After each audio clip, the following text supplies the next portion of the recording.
et bienvenue sur Prenons un café, le podcast qui parle de parentalité, mais surtout d'humanité, sans tabou ni complexe.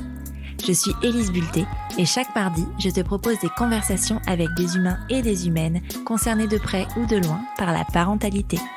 Nous échangeons sur des sujets importants de société, souvent éloignés des contes de fées, mais toujours criants d'actualité.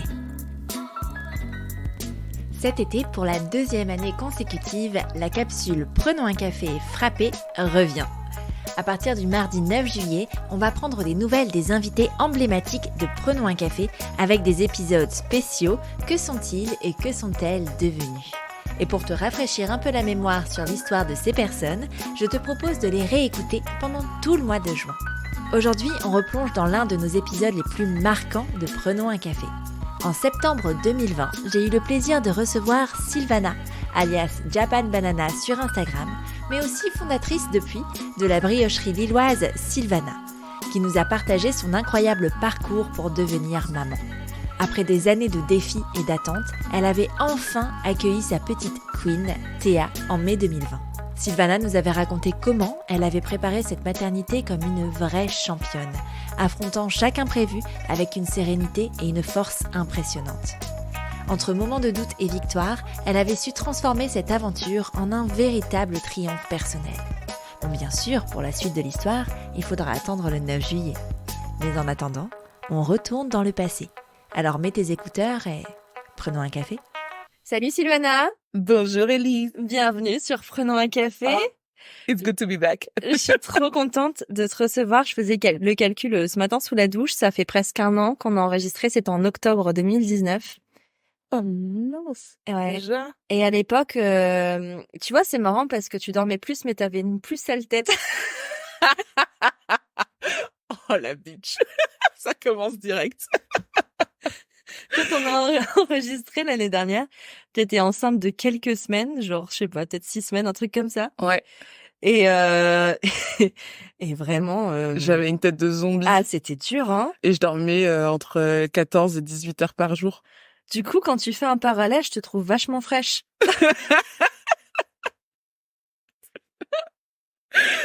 Ouais, et pourtant j'ai dormi quoi cette nuit 4 plus 2 plus 2. Maintenant je compte comme ça, tu vois. Avec les coupures. Comme quoi, hein. Comme quoi on s'habitue. Bah ouais, hein. On savait, enfin j'aurais jamais imaginé que j'allais m'habituer à cette fatigue, mais si. Ah, il y a beaucoup de choses qu'on n'imagine pas. Exactement. Mais c'est justement le fameux sujet de notre épisode. On a voulu réenregistrer parce qu'on aime bien faire ça déjà, on aime bien discuter, donc ça c'est tombe pas bien. désagréable. Vous avez aimé ça aussi, vous, chers auditeurs, donc on s'est dit pourquoi pas réitérer la chose, et aussi parce qu'on trouvait assez intéressant de faire une suite à tout ça, parce que c'est vrai que... C'est trop marrant parce que quand t'es en train de parler, j'ai l'impression qu'il y a une horde de gens devant nous en mode... On fait notre 2500, les gars. 2500 abonnés sur Instagram à l'heure où je vous parle. Oh my god. Oh my god. Il y en avait pas autant l'année dernière parce qu'on n'était pas à 1000, tu vois, l'année dernière.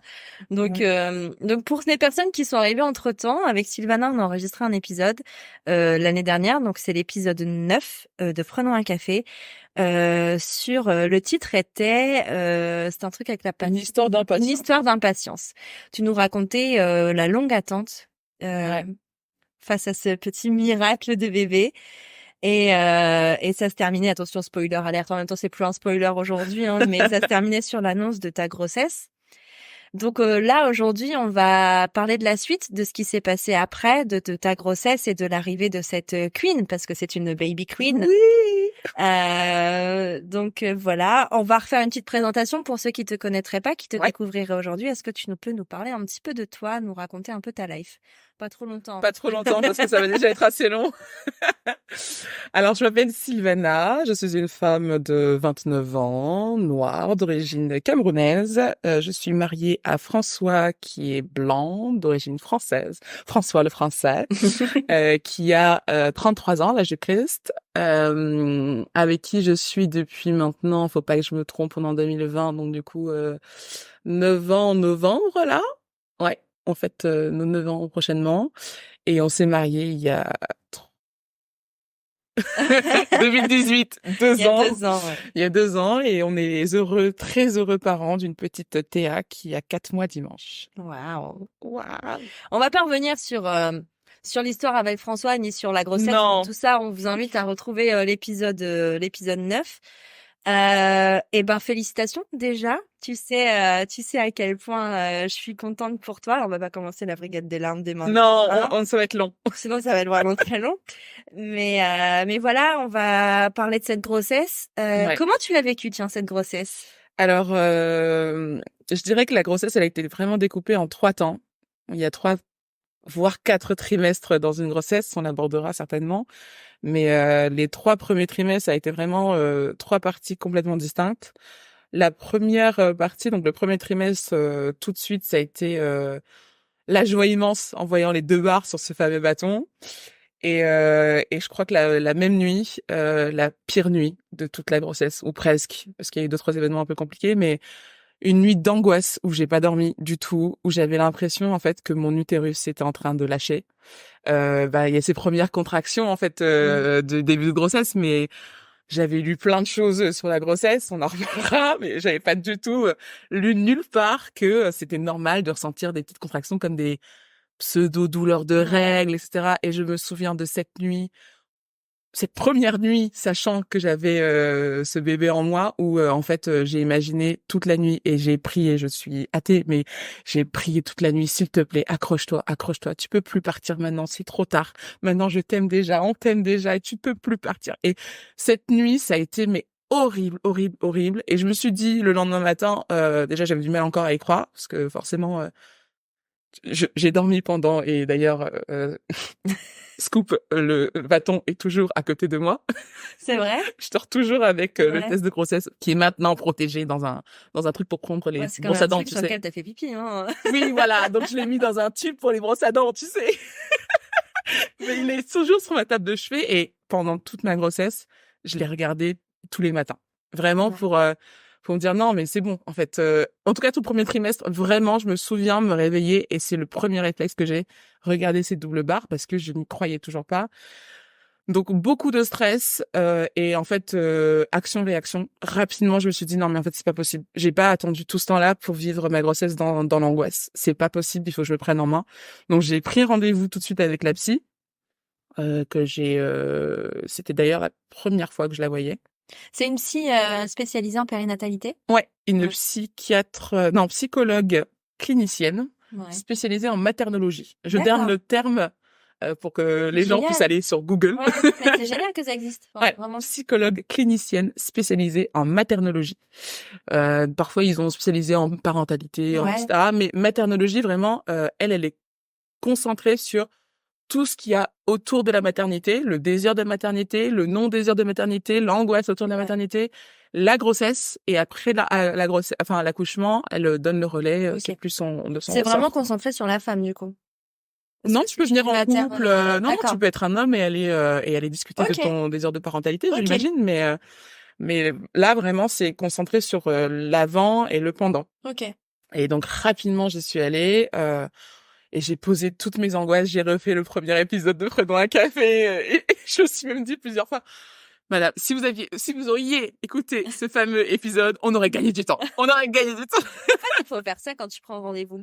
Oui, alors, Je vous vous allez l'enregistre. voir l'épisode 9. Oh, 1h20. Pas grand-chose. Voilà, pas grand-chose. Donc j'ai tout posé, j'ai beaucoup pleuré à cette séance, mais je suis sortie de là en me disant que déjà j'avais fait ce qu'il fallait faire parce que je me suis sentie mais 100 fois plus légère en sortant, et elle m'expliquait très simplement que c'était normal en fait toutes ces angoisses. Déjà de base c'est normal d'avoir des angoisses sur le premier trimestre de grossesse, mais c'est d'autant plus rationnel connaissant mon histoire, et en fait on a un peu déconstruit tout ça, et ça n'a pas été simple, je dirais ouais, tout ce premier trimestre, mais j'ai tenu bon parce que j'ai tenu bon. Alors en journée, j'avais toujours ce rayon de oh, je suis enceinte, c'est trop génial. Bon, Ouais. c'est plutôt l'état zombie, on en a Ouais. parlé, voilà. Oui, mais parce que moi, je l'ai pas vu comme ça sur le premier trimestre. C'est pas un mensonge. C'est un mensonge. Mais rapidement, le soir, en fait, la nuit arrivait et les angoisses Ouais. montaient, quoi. J'avais les angoisses nocturnes qui arrivaient et c'était compliqué. Et en fait, le yoga m'a aussi beaucoup aidé Ouais. par rapport à ça. Je me souviens de cette première séance de yoga 2020 où en fait, je l'ai fait avec Élise, d'ailleurs, Ouais. Qui à sera la la prochaine mention du podcast. n'est-ce pas? Et donc à la Villa Yoga et elle nous demande de poser une intention pour cette année. Je crois qu'on était le 3 janvier, quoi, vraiment à Ouais, la nouvelle vraiment, année. ouais. Et j'avais un peu passé tout ça, toute cette angoisse et machin, et j'avais envie justement j'étais presque au 2e trimestre, quoi. Bah, Donc c'est ça, c'était, tu commençais vraiment, ouais. Et en fait, à ce moment-là, je décide que mon mantra pour la grossesse et le restant de cette parentalité, maternité, etc., ça sera la confiance. Ouais. Et c'est le mot que je pose sur cette séance de yoga et qui m'a suivi en fait tout du long. Non, c'est fini. On arrête. On arrête d'être angoissé pour tout, pour rien, d'imaginer le pire, le machin. Ça y est, le meilleur est arrivé. Maintenant, on fait confiance. Je fais confiance à mon corps. Ça, c'est quelque chose sur lequel j'insiste parce que toutes ces années, ça a été beaucoup, beaucoup d'autoflagellation sur ce corps inapte, à avoir des entorses de cheville, des entorses de machin, et puis gros, et puis ceci, Ouais. puis machin. Et en fait, non, à ce moment-là, je pense que j'ai tout déposé. Là, mon corps est en train de me faire le plus beau cadeau qui soit. Je lui fais confiance. Je m'excuse. Je lui fais confiance. Et je fais confiance à ce bébé qui a décidé de s'installer et qui va y rester parce que ça va bien se passer. Et puis, il y a vraiment pas de hasard. Encore une fois, il y avait longtemps que je l'avais pas dit. Il y a T'es pas, sûre? non, mais il y a pas de hasard. Enfin, je veux dire, elle est pas arrivée là par hasard. Non. Et c'est pas ce bébé-là par hasard non Non. plus. Et tu le sais, et on en parlera, mais c'est pas un hasard, Non. tout ça. Tant en termes de timing de la vie, Ouais. sur tous les plans, en plus. Ouais, non, mais perso, vraiment de A à Z. ce bébé n'est vraiment pas un hasard. Il est arrivé au bon moment, au moment où il le fallait et au moment où il devait être là. Et t'as raison de parler de cette confiance et de ce rapport au corps parce que c'est pas évident, en fait, finalement, de se reconnecter parce qu'il y a ça aussi, C'est tu vois, de se exactement ça. connecter à ton corps, quoi, de se dire, enfin, de le choyer parce qu'il fait quand même quelque chose d'assez extraordinaire et tant pendant la grossesse qu'après aussi. Donc c'est important d'avoir cette reconnexion là et donc du coup c'est grâce au yoga toi que ça Ouais, a c'est fonctionné. grâce à cette séance de yoga que tout s'est débloqué derrière. Vraiment, le mot confiance était posé et j'avais décidé de m'y accrocher. Et après, j'ai envie de te dire, j'ai vécu ma meilleure vie. La grossesse. Alors déjà, le premier trimestre c'était assez cool, hormis cette espèce d'hibernation là des 2 mois et demi qui ont duré chez moi. Et ensuite, au moment où ça allait un peu mieux niveau fatigue, il y a eu cet épisode de fibrome. J'ai eu une nécrose de fibrome qui m'a valu un petit tour aux urgences parce que pareil, repeur immense de me dire merde, est-ce que je suis en train de la perdre? Enfin, grosso modo, j'ai eu une douleur atroce au niveau de l'utérus, mais j'avais pas trop bien le positionner puisque ton corps change tellement que à ce moment-là, tu sais plus qui est qui, tu vois.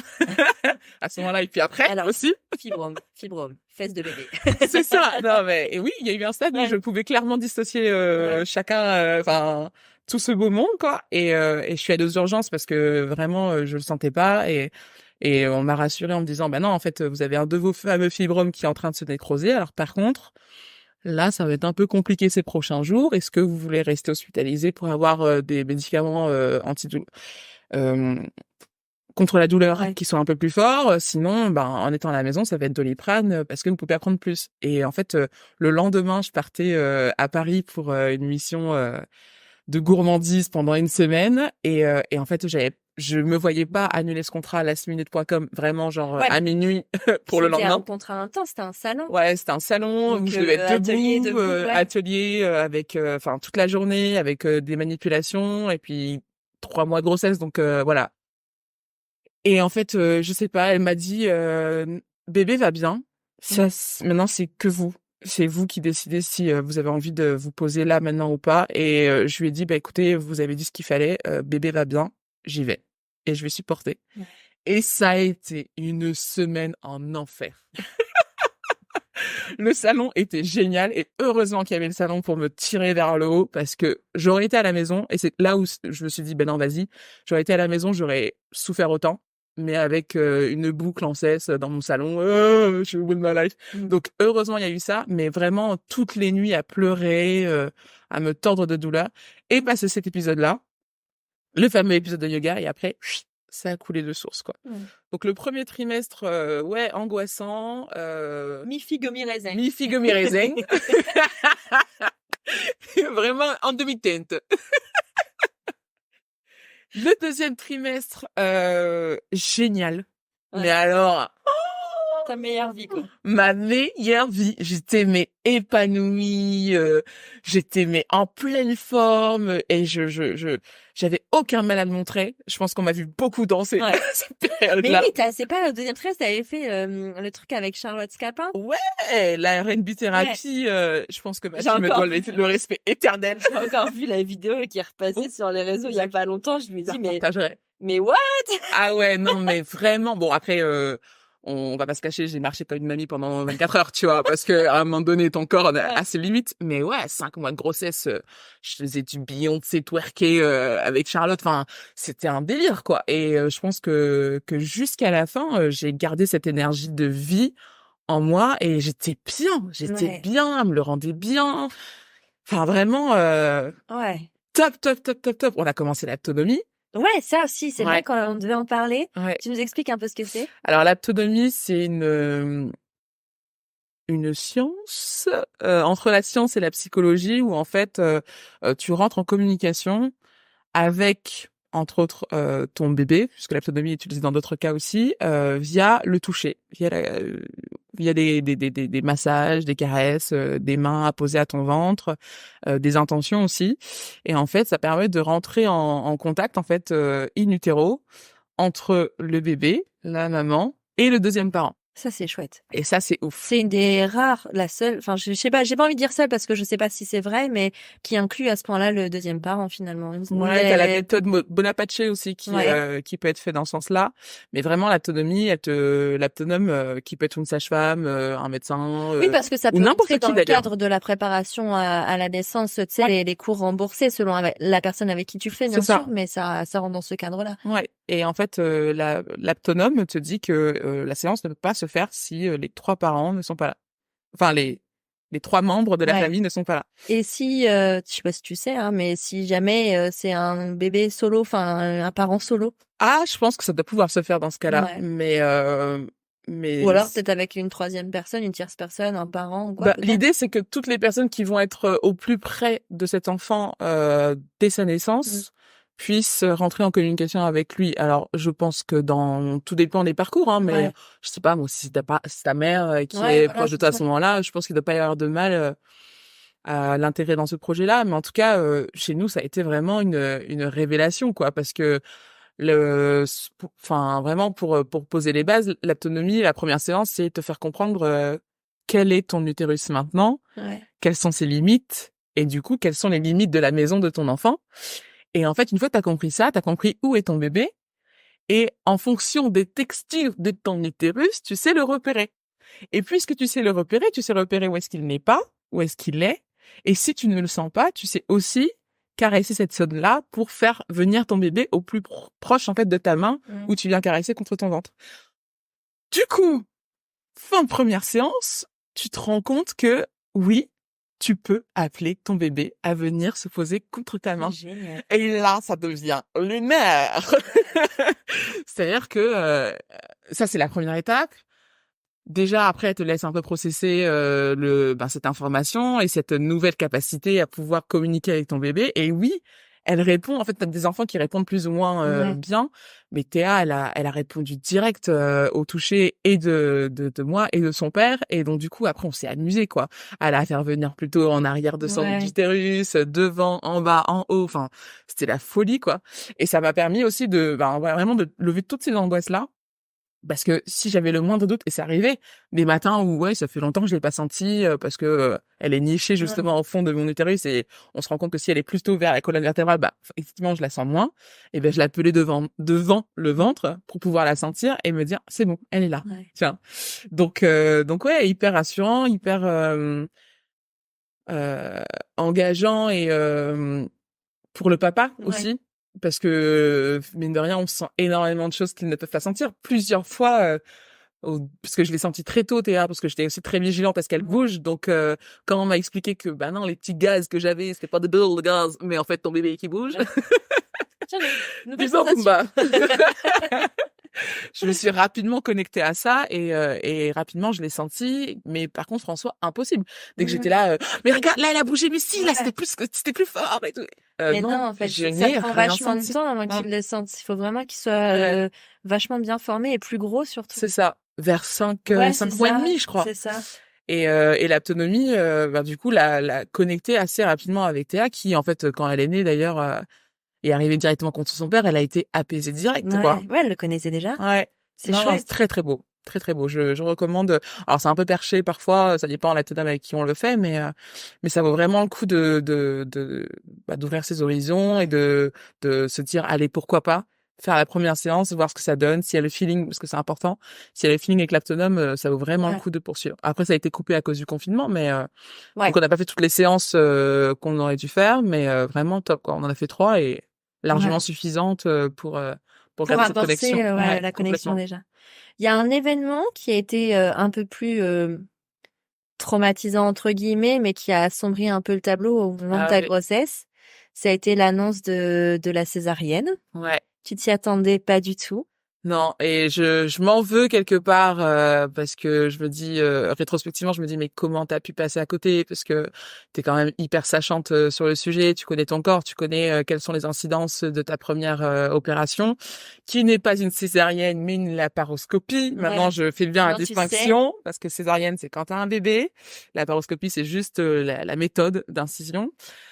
Et ma première laparoscopie était trop incisive sur mon utérus. On a quand même délogé 7 fibromes qui faisaient quasiment entre 5 et 7 centimètres. Donc ouais, Cumulé, ça fait un ouais, bébé cumulé, presque. ça fait un bébé Ouais. et ça fait autant de cicatrices sur mon utérus. Et en fait, bah oui, on peut faire un enfant par césarienne et faire une voix basse derrière. C'est déjà pas hyper safe, mais c'est Ouais. possible. Mais alors qu'on a taillé 7 fois l'utérus, non, tu Non, vois. c'est pas gérable. Et Et toi, tu l'avais pas envisagé. Enfin, pour toi, dans ta tête, c'était vraiment, ça allait être un voix basse, quoi. ouais, Tu l'avais Je, imaginé je, comme je ça. l'ai complètement occulté. C'est pour ça que je te dis que je m'en veux quelque part parce que je ne peux m'en prendre qu'à moi-même de cet ascenseur émotionnel. C'est que j'aurais pu m'y préparer dès le départ parce que c'était évident. Il n'y avait pas d'autre solution en fait. Et à partir du moment où, ouais, je te dis là, début du deuxième trimestre, je repars sur le mode confiance, confiance, confiance. J'ai fait de la préparation entre toutes les préparations que j'ai faites, entre l'autonomie, la Mais on sage-femme en reparlera de classique, tous les ces trucs machins. préparation parce que j'ai pas mal de questions sur ça, justement. Ouais. On en On reparlera en juste reparle juste après. après. Et à côté, en fait, j'ai fait beaucoup de yoga prénatal. J'y allais 2 fois par semaine, presque. Et à partir de janvier, j'étais allez, on se met dans un mode, on se réapproprie son corps, tu peux le faire, bien sûr que oui, tu peux le faire. T'es une femme, Ouais. elles font ça depuis la nuit des temps. T'en as envie en plus de ça. Et Parce puis, qu'en plus, t'étais partie sur un programme physio, sans mais série et tout. oui, mais la totale. Elle était à fond, la dame. Ah mais j'étais au taquet, tu Ouais. vois, mais vraiment à balle. Et honnêtement, je me sentais prête, quoi. Alors, je te dis pas que le jour J, j'aurais pas craqué comme beaucoup craquent et c'est ok de dire non, mais là, je peux plus, donnez-moi putain Ouais, bien sûr. péridurale, tu vois. Ouais, mais tu l'envisageais. Mais je l'envisageais. Je m'étais dit, ok, si je craque le moment T, il y a pas de problème, ça se fera comme ça parce que ça doit se faire comme ça et il y a pas de souci, vraiment. Mais je me donne les chances de pouvoir le faire en naturel puisque je peux, slash guillemets, le faire en naturel. Bah oui. Et en fait, il y a ce rendez-vous du 6e mois, je crois, non, un petit peu avant, bref, avec mon gynéco, qui me dit: «Attendez madame, Dufossé, est-ce que vous avez ce fameux compte rendu d'opération, de votre laparoscopie?» que j'avais traîné tous ces mois, enfin, Ouais. quelque part, comme quoi, j'avais mis vraiment, je sais pas, Bref, il avait besoin de ce rapport et tous les mois, dès que je le voyais, je disais oui, je vous ramène la semaine prochaine, le mois prochain, le mois prochain, le mois prochain. Et là, oui, j'avais mon fameux.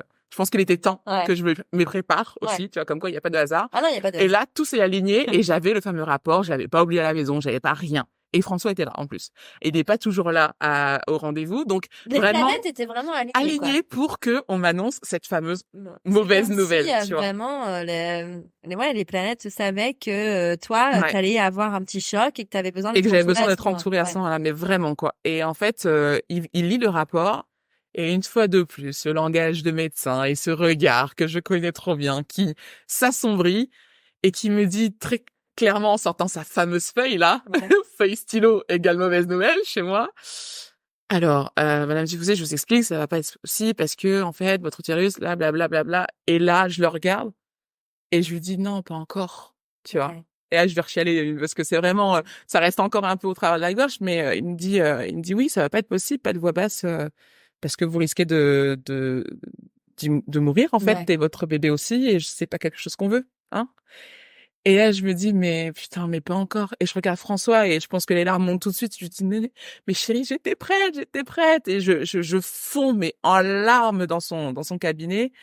Le pauvre était complètement décontenancé et François, je pense qu'il m'a regardé avec mais ne sachant que faire, en fait, parce que forcément, la situation le dépassait aussi. Et j'ai hurlé à un moment donné, puis après je me suis reprise parce qu'il m'a expliqué que ça allait bien se passer, qu'en fait tout ce cocooning que je voulais avoir autour de la grossesse, de mon accouchement, on pouvait me redonner ça via la césarienne et que ça se passait bien et que la cicatrice elle allait être minime, etc. Et tout de suite il a des mots rassurants qui ont fait que je me suis dit de toute façon tu vois, une fois de plus ça sert à rien de s'apitoyer sur son corps, de toute façon il faut qu'elle sorte. Il faut qu'elle sorte. C'était quand même pas hyper rationnel à ce moment-là. Ah non. Je me souviens que j'ai ravalé mes larmes parce que je me sentais un peu honteuse face au gynéco qui n'y pouvait rien malheureusement de me voir larveuse dans son cabinet. Donc je me suis retenue le temps qu'on termine la consulte. Ouais. On est sortis. Et d'ailleurs, François me dira après qu'en fait, le moment où il finit la consulte dans l'espace cabinet un peu à huis clos, François s'est mis à pleurer de son côté parce que, enfin vraiment, ça a été un choc pour lui de me voir comme ça. Et après, il m'a rassuré tout de suite. On a fait un gros câlin et puis, je pense que toute la journée, il m'a fallu bien 24 heures et beaucoup de miel pops, tu vois, pour me remettre de cette tragique nouvelle. Mais le contre-pied, et là où je suis assez fière de moi, j'avoue, c'est de me dire, ok, c'est pas grave. Tu peux le faire aussi, en fait. Tu peux t'y préparer aussi. Et ça peut être un bel accouchement aussi. Parce que la césarienne, c'est un accouchement. C'est pas... Moi, en plus de ça, j'ai déjà vécu plus ou moins ce fameux moment de la paroscopie où on te coupe et voilà le bloc et la chirurgie et le machin. Le cadre est connu. Donc du coup, j'étais pas effrayée de la césarienne, pas du tout. J'étais plutôt effrayée du perte de contrôle, tu vois. Ce côté bah non, ça non plus, tu ne maîtriseras pas. Tu vois, non, là-dessus aussi tu lâches prise. OK. C'est une belle leçon de parentalité quand même, mine de rien, parce que tu apprends que en fait, tu peux prendre toutes les décisions du monde, c'est pas toi qui décide. C'est pas toi qui décide, n'est-ce pas? Non, je le sais très très bien. Et une fois de plus, c'est je pense que c'est arrivé au bon moment parce que je l'ai pris tout de suite comme un apprentissage. Je n'ai pas effrayée de la césarienne, mais j'avais besoin aussi de savoir comment ça se passait, ce type de césarienne-là. Programmée. Parce qu'il y a deux types de césariennes. La césarienne en urgence, qui là peuvent pas vraiment se passer de manière cocon et que tu peux pas forcément préparer parce que c'est une urgence. Et mais quelque part, tu vois, je pense que les césariennes d'urgence sont traumatisantes parce que tu n'envisages pas qu'il y ait la césarienne. Ah oui, tu l'envisages pas. Or, si tu te dis en amont, bah écoute, un accouchement, ça reste pas un événement anodin, en fait. Ça peut très très bien se passer comme ça se passe très bien la plupart du temps, mais pour des raisons XY qui, en général, sont dues au bien-être de la maman et du bébé, on peut prendre une décision d'urgence qui peut t'amener à passer une césarienne. Mais tu peux aussi bien vivre cet accouchement et rester en fait connecté à ton bébé. Et je pense que parce que j'en ai parlé rapidement à mon aptonome justement, on a eu une séance genre le lendemain. Ça tombait à pic, c'était pas prévu comme ça, mais une fois de plus, tu vois, ça tombait très très bien. Et elle m'a dit, mais écoutez, il y a pas de souci. En fait, on peut travailler sur en autonomie sur la césarienne, à rester connecté à votre bébé, à vos sensations et à votre communication en interne en fait, pour que jamais vous perdiez ce lien pendant l'accouchement. Ouais. Et du coup, moi, je me suis rapidement reconnectée à ça de OK, césarienne, mais je vais essayer de tout faire pour me préparer au mieux pour occulter tous les points d'interrogation qui gravitent autour de moi, qui sont pour le coup, tu vois, je sais que je suis sur quelque chose que je peux maîtriser presque, tu vois. Ouais. Contrairement finalement à la voix basse où c'est un peu. Tu sais pas combien de temps ça prend, c'est hyper inconnu. T'as que de l'inconnu. T'as que de l'inconnu. Qu'une césarienne. Tu peux ne pas en avoir. Enfin, tu peux le préparer autant que tu veux. Tu peux pas le comprendre tant que tu vis pas. Donc c'est pareil, c'est que de l'inconnu. Ouais. Alors que la césarienne, t'as ton jour J. T'as l'heure. T'as l'heure t'as l'heure plus ou moins, parce que moi, machin. Oui, mais parce que, encore une fois, alignement des planètes. Voilà. Non, et donc du coup, j'ai fait, si jamais les personnes intéressées par la question veulent éveiller leur curiosité sur la césarienne, il y a une story à la une sur mon Instagram où il y a justement un onglet césarienne où j'ai vraiment décortiqué toutes les questions que je me suis posées à ce moment-là. Oui, parce que tu avais fait participer ta communauté sur ça, parce que tu voulais des infos. Je voulais savoir quelles questions en fait sont bien de poser à ce moment-là et quels sont les points de vigilance que je dois avoir pour avoir un projet de césarienne. D'ailleurs, à la clinique, ils appellent en fait pour que tu puisses construire ton projet de césarienne. Comme un projet de naissance voix basse classique. Donc nous, on voulait notre petite playlist. On voulait avoir un pot à pot tout de suite. Et en fait, il y a plein de choses qui sont déjà induites dans leur protocole. Donc globalement, ça s'est genre hyper bien passé. J'ai un excellent souvenir en fait de cette césarienne, même si sur le coup, ça a été un choc. Ça a été un choc que je le vis beaucoup mieux aujourd'hui, mais ça n'a pas été facile à digérer. La césarienne en elle-même? Non, l'apprentissage. La césarienne en elle-même, mais royale. Mais vraiment, je pense que je n'aurais pas pu espérer meilleur accouchement. De toute façon, c'est celui que j'ai eu. Mais c'était parfait. De A à Z, je me suis sentie entourée. J'étais avec mon mari. On était en post-confinement, mais il avait le droit à accéder au bloc. J'étais vraiment dans cette petite bulle de bonheur de A à Z. Effectivement, la césarienne, en fait, elle dure plus ou moins 50 minutes, mais en 5 minutes, le bébé est sorti de ton ventre. Donc, quand on m'avait dit ça, je disais, ça va être long quand même. Et en fait, je ne me souviens pas du tout du moment, des 45 minutes après qu'on est sorti Théa. Vraiment, j'étais, happée dans ses yeux, Je lui tellement bien. Ah, n'est-ce pas? Dans son petit contact, là, sa peau toute chaude encore sur moi, non, c'était magique. C'était magique. Vraiment, magique. Donc, renseignez-vous, pour celles et ceux qui ont un projet césarienne, ne vous inquiétez pas, c'est OK d'avoir peur ou d'appréhender, mais en fait, vous pouvez trouver beaucoup de réponses à vos questions. D'ailleurs, posez-vous des questions. C'est important. Parce que ça permet de lever le voile sur tellement d'inconnus qui vous permettront de vivre en pleine conscience, en fait, votre moment T. Cette rencontre de vie, là, il y a un truc à pas manquer. Alors, un truc que j'avais pas forcément prévu, c'est que ça secoue. C'est les montagnes russes, la césarienne. On m'avait dit, tu sentiras rien, mais tu sentiras tout. C'est exactement ça. C'est-à-dire qu'on sent pas la douleur, mais par contre, on est secoué sur la table d'opération. À un moment donné, c'est normal que je suis en train de twerker sur votre table d'op, tu vois. Et en fait, complètement. Et en fait, ça passe très très vite. C'est assez intimidant, tu vois. Tu te dis, wow, est-ce que tout va bien, tu vois. Mais à ce moment-là, pareil, c'est aussi le job du chirurgien de te rassurer. Moi, elle me disait, pendant que elle me secouait dans tous les sens, tout va bien, vous inquiétez pas, tout va bien. Donc voilà, très très intense, un accouchement très très intense. Tu le disais, t'as vécu ta fin de grossesse en confinement. Yes, troisième partie de la grossesse. C'est vraiment découpé en 3 parties. Et le confinement finalement a été le début de ton 3e trimestre. Exactement. C'est pile poil. Quel souvenir t'en gardes, enfin, toi? Meilleur confinement ever. Désolée, hein, mais je suis pas, enfin, franchement, j'aurais pas pu rêver mieux. Et pourquoi? Parce qu'en fait, 2 jours avant, littéralement 2 jours avant, on visite ce fameux local pour les bananes à café. Ouais.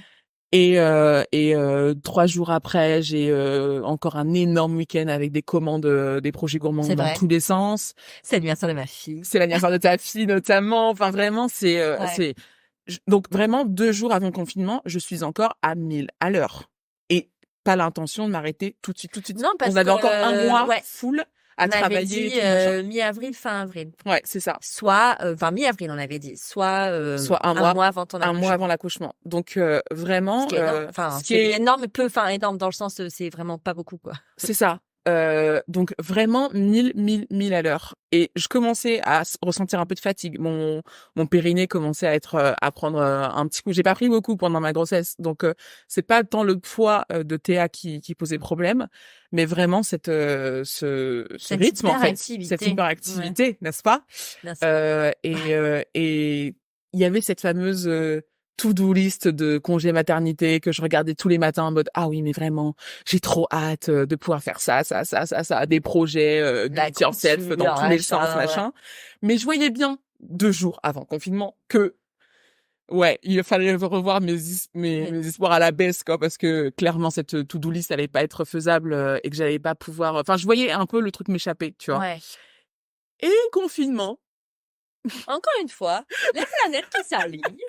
En fait, les planètes se sont adaptées à toi Mais attends. pendant 9 Pendant mois. 9 mois, tu vois. Et le confinement, et Bibi qui se dit, ah bah dis donc, on va devoir, tu vois, on va Ouais. devoir s'arrêter. Quel dommage. Sur le coup, je t'avoue qu'il y a peut-être eu 24 heures où je me suis dit, bon bah comment on fait? Bah, Comment c'était ça se flou. passe, tu vois? Ouais. Comment on fait quand on s'arrête? Comment on fait quand on avait X plans? Comment on fait machin? Et moi rapidement j'ai compris que ce serait pas juste 2 semaines parce que mon père étant médecin et urgentiste, il était un peu au feu du truc et rapidement il m'a dit non mais jamais ça sera que 2 semaines. Donc Ouais. une fois que j'avais intégré le truc, je me suis dit OK, on sort la machine à coudre, on sort tous les projets do it yourself, on se met bien. Ouais. Je suis sortie 4 fois, je crois, pendant le confinement, dont 3 fois c'était pour aller voir mes sages-femmes, tu vois. Ouais. Donc vraiment je suis restée en ermite et ça m'a fait mais tellement du bien. J'ai continué à faire mon yoga à la maison pendant que François était en télétravail, je l'avais à faire des oh. Non mais c'était trop drôle parce que tout le monde Ouais. savait du coup que j'étais sur la fin de ma grossesse. Là, ah c'est bon, c'est séance de yoga. Oui, oh. J'étais mais refaite et ça m'a fait du bien de voilà, une fois de plus, être dans cette connexion, dans cette préparation, dans ce lâcher prise, dans le OK, ralentis, ça va être sport donc repose-toi. On me dit souvent oui, dors, accumule du sommeil. En Ouais, fait, alors ça n'existe pas. ça n'existe pas. Oui. Mais par contre, Mais c'est bien de dormir. tu peux dormir, Ouais. tu vois? Tu peux encore dormir Par et contre, te enlevez-vous reposer. l'espoir clairement que ça vous Non, permettra de, ça enfin, n'existe d'avoir pas. du rab après. C'est Il non. n'y a pas de rab de sommeil, qu'on s'entende. Là, je suis en train de regarder le micro comme si je vous regardais vous. Il n'y a pas de rab de sommeil. Il y en a jamais trop, d'accord? En écoutant l'épisode de Mathilde, vous comprendrez qu'il peut y avoir une dette de sommeil, Ah, ça, par contre, oui. mais pas de rab. Ah non. Le rap, connais pas.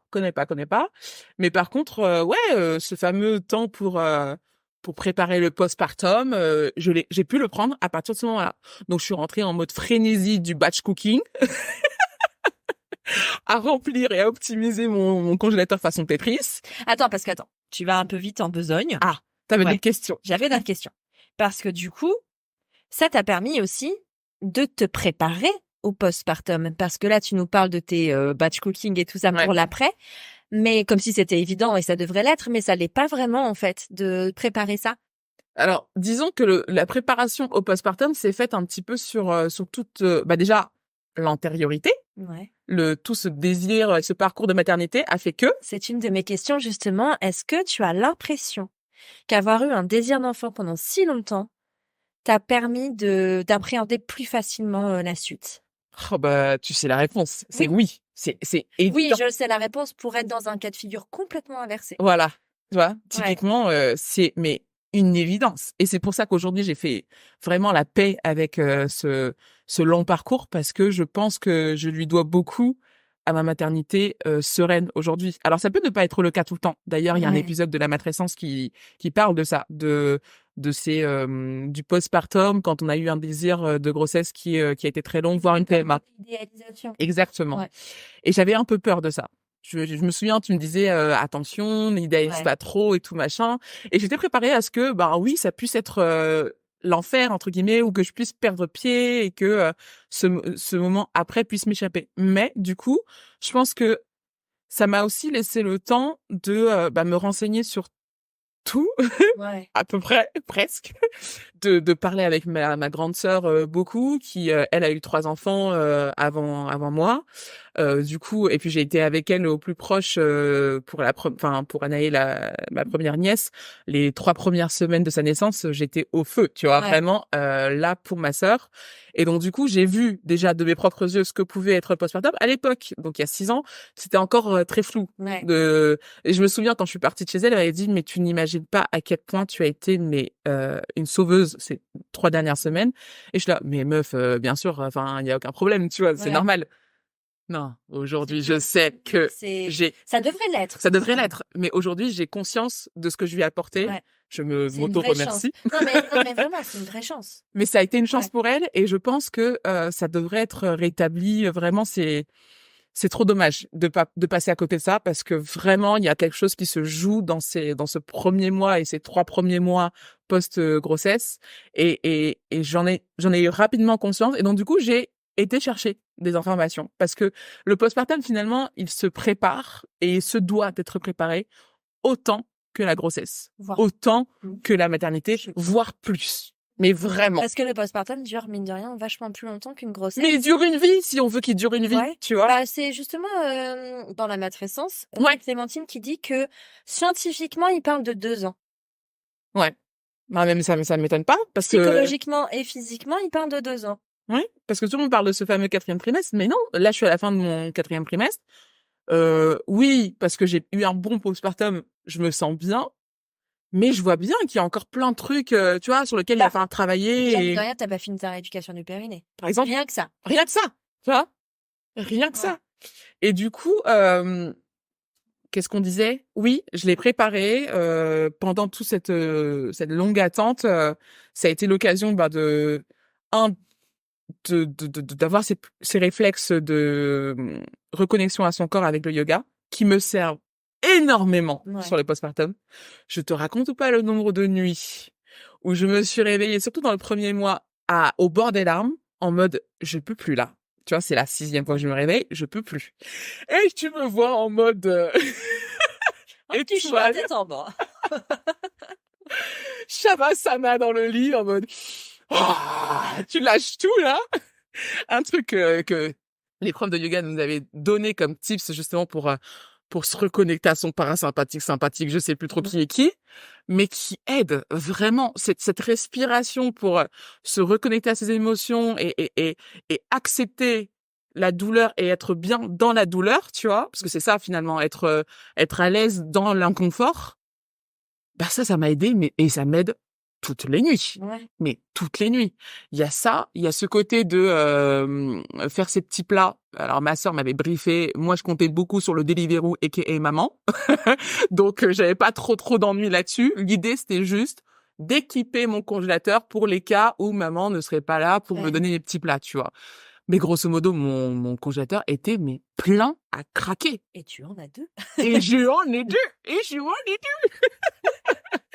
Ah non, mais plein à craquer. Tetris. Parce que c'était trop important. On est rentré de la maternité. Bon, j'avoue, on a fait McDo parce qu'on n'avait pas eu le temps de décongeler, tu vois. Non, mais je crois que c'est un classique, hein. Il y a beaucoup de maternités. Moi, Ah la bah. première, hein, ma sortie. Non, c'était pas le jour de la sortie, c'était le dernier soir à la maternité parce que la bouffe était T'en pouvais trop plus. dégueu.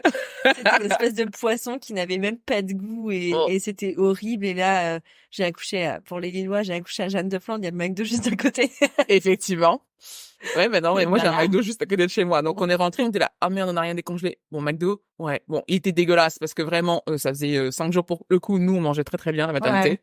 J'avais pris la suite, donc on était très Mais très alors bien. ça, mais mais ceci dit, si tu Et peux te le permettre, fais-le, quoi. franchement, quand la mutuelle te rembourse le truc, prends la suite. Te pose pas de questions. Il y a Voilà. pas de oui, c'est trop cocooning, machin. Non, t'as Non, envie il y a pas d'être de bien. c'est trop, en Non, non, fait. non. Fais-toi kiffer. Parce que Tu c'est vois? génial, parce que je sais pas, enfin, en plus, tu as vu, la différence parce que tu avais fait la première Ouais, nuit en en chambre chambre classique. classique. Il y a plus de place pour le papa. Mais bien sûr, mais t'as plus de place pour le papa, t'as plus de place au moment de changer ton enfant. C'est autour de la baignoire, c'est un plan large, donc du coup tu peux être à deux côte à côte avec l'infirmière ou la sage-femme à côté pour vraiment tout voir de ce qui se passe autour de ton bébé. Euh, Et puis alors nous on était confinés, Ouais. Oui, c'est ça. post-confinement, mais Pas de confinés à la visite. maternité. Ouais. Donc à un moment donné, pas de visite, mais ça veut dire aussi pas de sortie de Ouais. la chambre Il et fallait pas de sortie prévoir. de la chambre dans 9 mètres carrés, si tu veux. Ouais. T'as Avec vite envie de les sortir, nuits, quoi. avec la fatigue, avec C'est ça. ceci, c'est Alors que là, la un petit suite, baby clash. on avait chacun notre espace, Ouais. tu vois, enfin, on pouvait circuler, c'était lumineux, enfin bref. Donc je le Mais c'est recommande. une chance parce que mine de rien, tu vois, ça devrait même pas être un supplément ajouté parce que toi tu dis c'est la mutuelle qui l'a pris, mais Ouais. toutes les mutuelles ne le prennent pas Non. et c'est quand même vraiment Ouais, non, voilà. complètement. Après, Mais c'est un privilège, hein. ouais, c'est Clairement. ça. Mais Mais si ça vous, devrait être le cas pour tout le monde. Après, bon, on fait ce qu'on voilà, tant peut, pis, on fait ce qu'on hein. peut, mais ouais, si vous avez Mais l'occasion, au moins l'espace papa assez confortable. Moi, je me souviens d'un Alexis c'est honteux. avec un matelas par terre. Enfin, je veux Ça dire, devrait être la norme, en fait. D'avoir juste, de quoi accueillir le papa correctement ou le deuxième parent correctement. C'est juste la base, c'est en ça. fait. Parce que vous êtes deux, a priori, la plupart du temps, à, être là au plus près de cet enfant au moment, enfin, dès sa naissance. Et, ben, vous avez tous les deux Mais on a le tous les droit deux. l'opportunité de récupérer, en Bah, fait. c'est ça, on a tous les deux besoin d'un sommeil réparateur. Bien sûr qu'il y en Déjà a, qu'il est pas ouf. d'un sommeil tout fou. Mais non, mais déjà que bien sûr que la maman qui accouche est plus fragile et a besoin peut-être enfin de récupérer physiquement en plus, mais il y a un moment si t'as pas de relais, tu récupères pas non plus. Exactement. Donc ouais, non, nous c'était le matelas par terre et là qu'à 6h30, 7h, ça sonnait pour nettoyer ta chambre. Mais à quel moment c'est une urgence de désinfecter tout de A à Z tous les jours? Bon, ça, c'est Qui l'hôpital, fait c'est encore ça? un autre problème. Mais tu vois, typiquement, nous, Oui, mais on du n'était coup, pas non plus dans une zone, enfin c'est une maternité. Hôpital d'accord, ouais, mais ouais. maternité, Ah, tu mais c'est vois. les protocoles d'hygiène. Bon, bref, passons Ouais. sur l'hygiène hospitalière qui est tout un dossier. Mais par contre, ouais, le fait d'avoir de se sentir à notre place avec de l'espace, ça a permis aussi à François tout de suite d'être le relais, quoi. Ouais. Mais vraiment, il était au taquet, mais peau à peau. Alors, de toute façon, on a vécu à poil, confinement aidant. En plus, il fait chaud dans Il faisait hyper chaud, mais là, on se prenait vraiment plus la tête. Ouais. On avait notre bandeau peau à peau tout le temps posé sur les hanches, là. Et dès que je lui passais la petite, hop, rac, il redressait le truc. Enfin, c'était, mais hilarant. Ouais. La nuit, il la prenait en peau à peau parce qu'on a fait du peau à peau pendant 1 mois. Presque 1 mois et Mais c'est demi. génial. Ouais, c'est génial. Ouais, Mais toi, peut-être un peu mal. alors, il y a un Mais, truc, c'est que tout le monde, enfin, moi, je savais que le pot à pot, c'était essentiel. J'avais envie de le faire. J'étais persuadée que ça ne durait que 3 jours. Après, on t'explique que tu peux faire du pot à pot à vie, techniquement, tu vois. et Effectivement. ça favorise la lactation et ceci et cela. Alors ça, par contre, j'étais au taquet. On en revient après. Et du coup, je m'attendais à ce qu'on fasse le pot à pot sur le moment de la maternité, enfin Ouais. à la À maternité, la maternité. mais qu'à la maison, rapidement, elle dormirait dans son lit, en fait.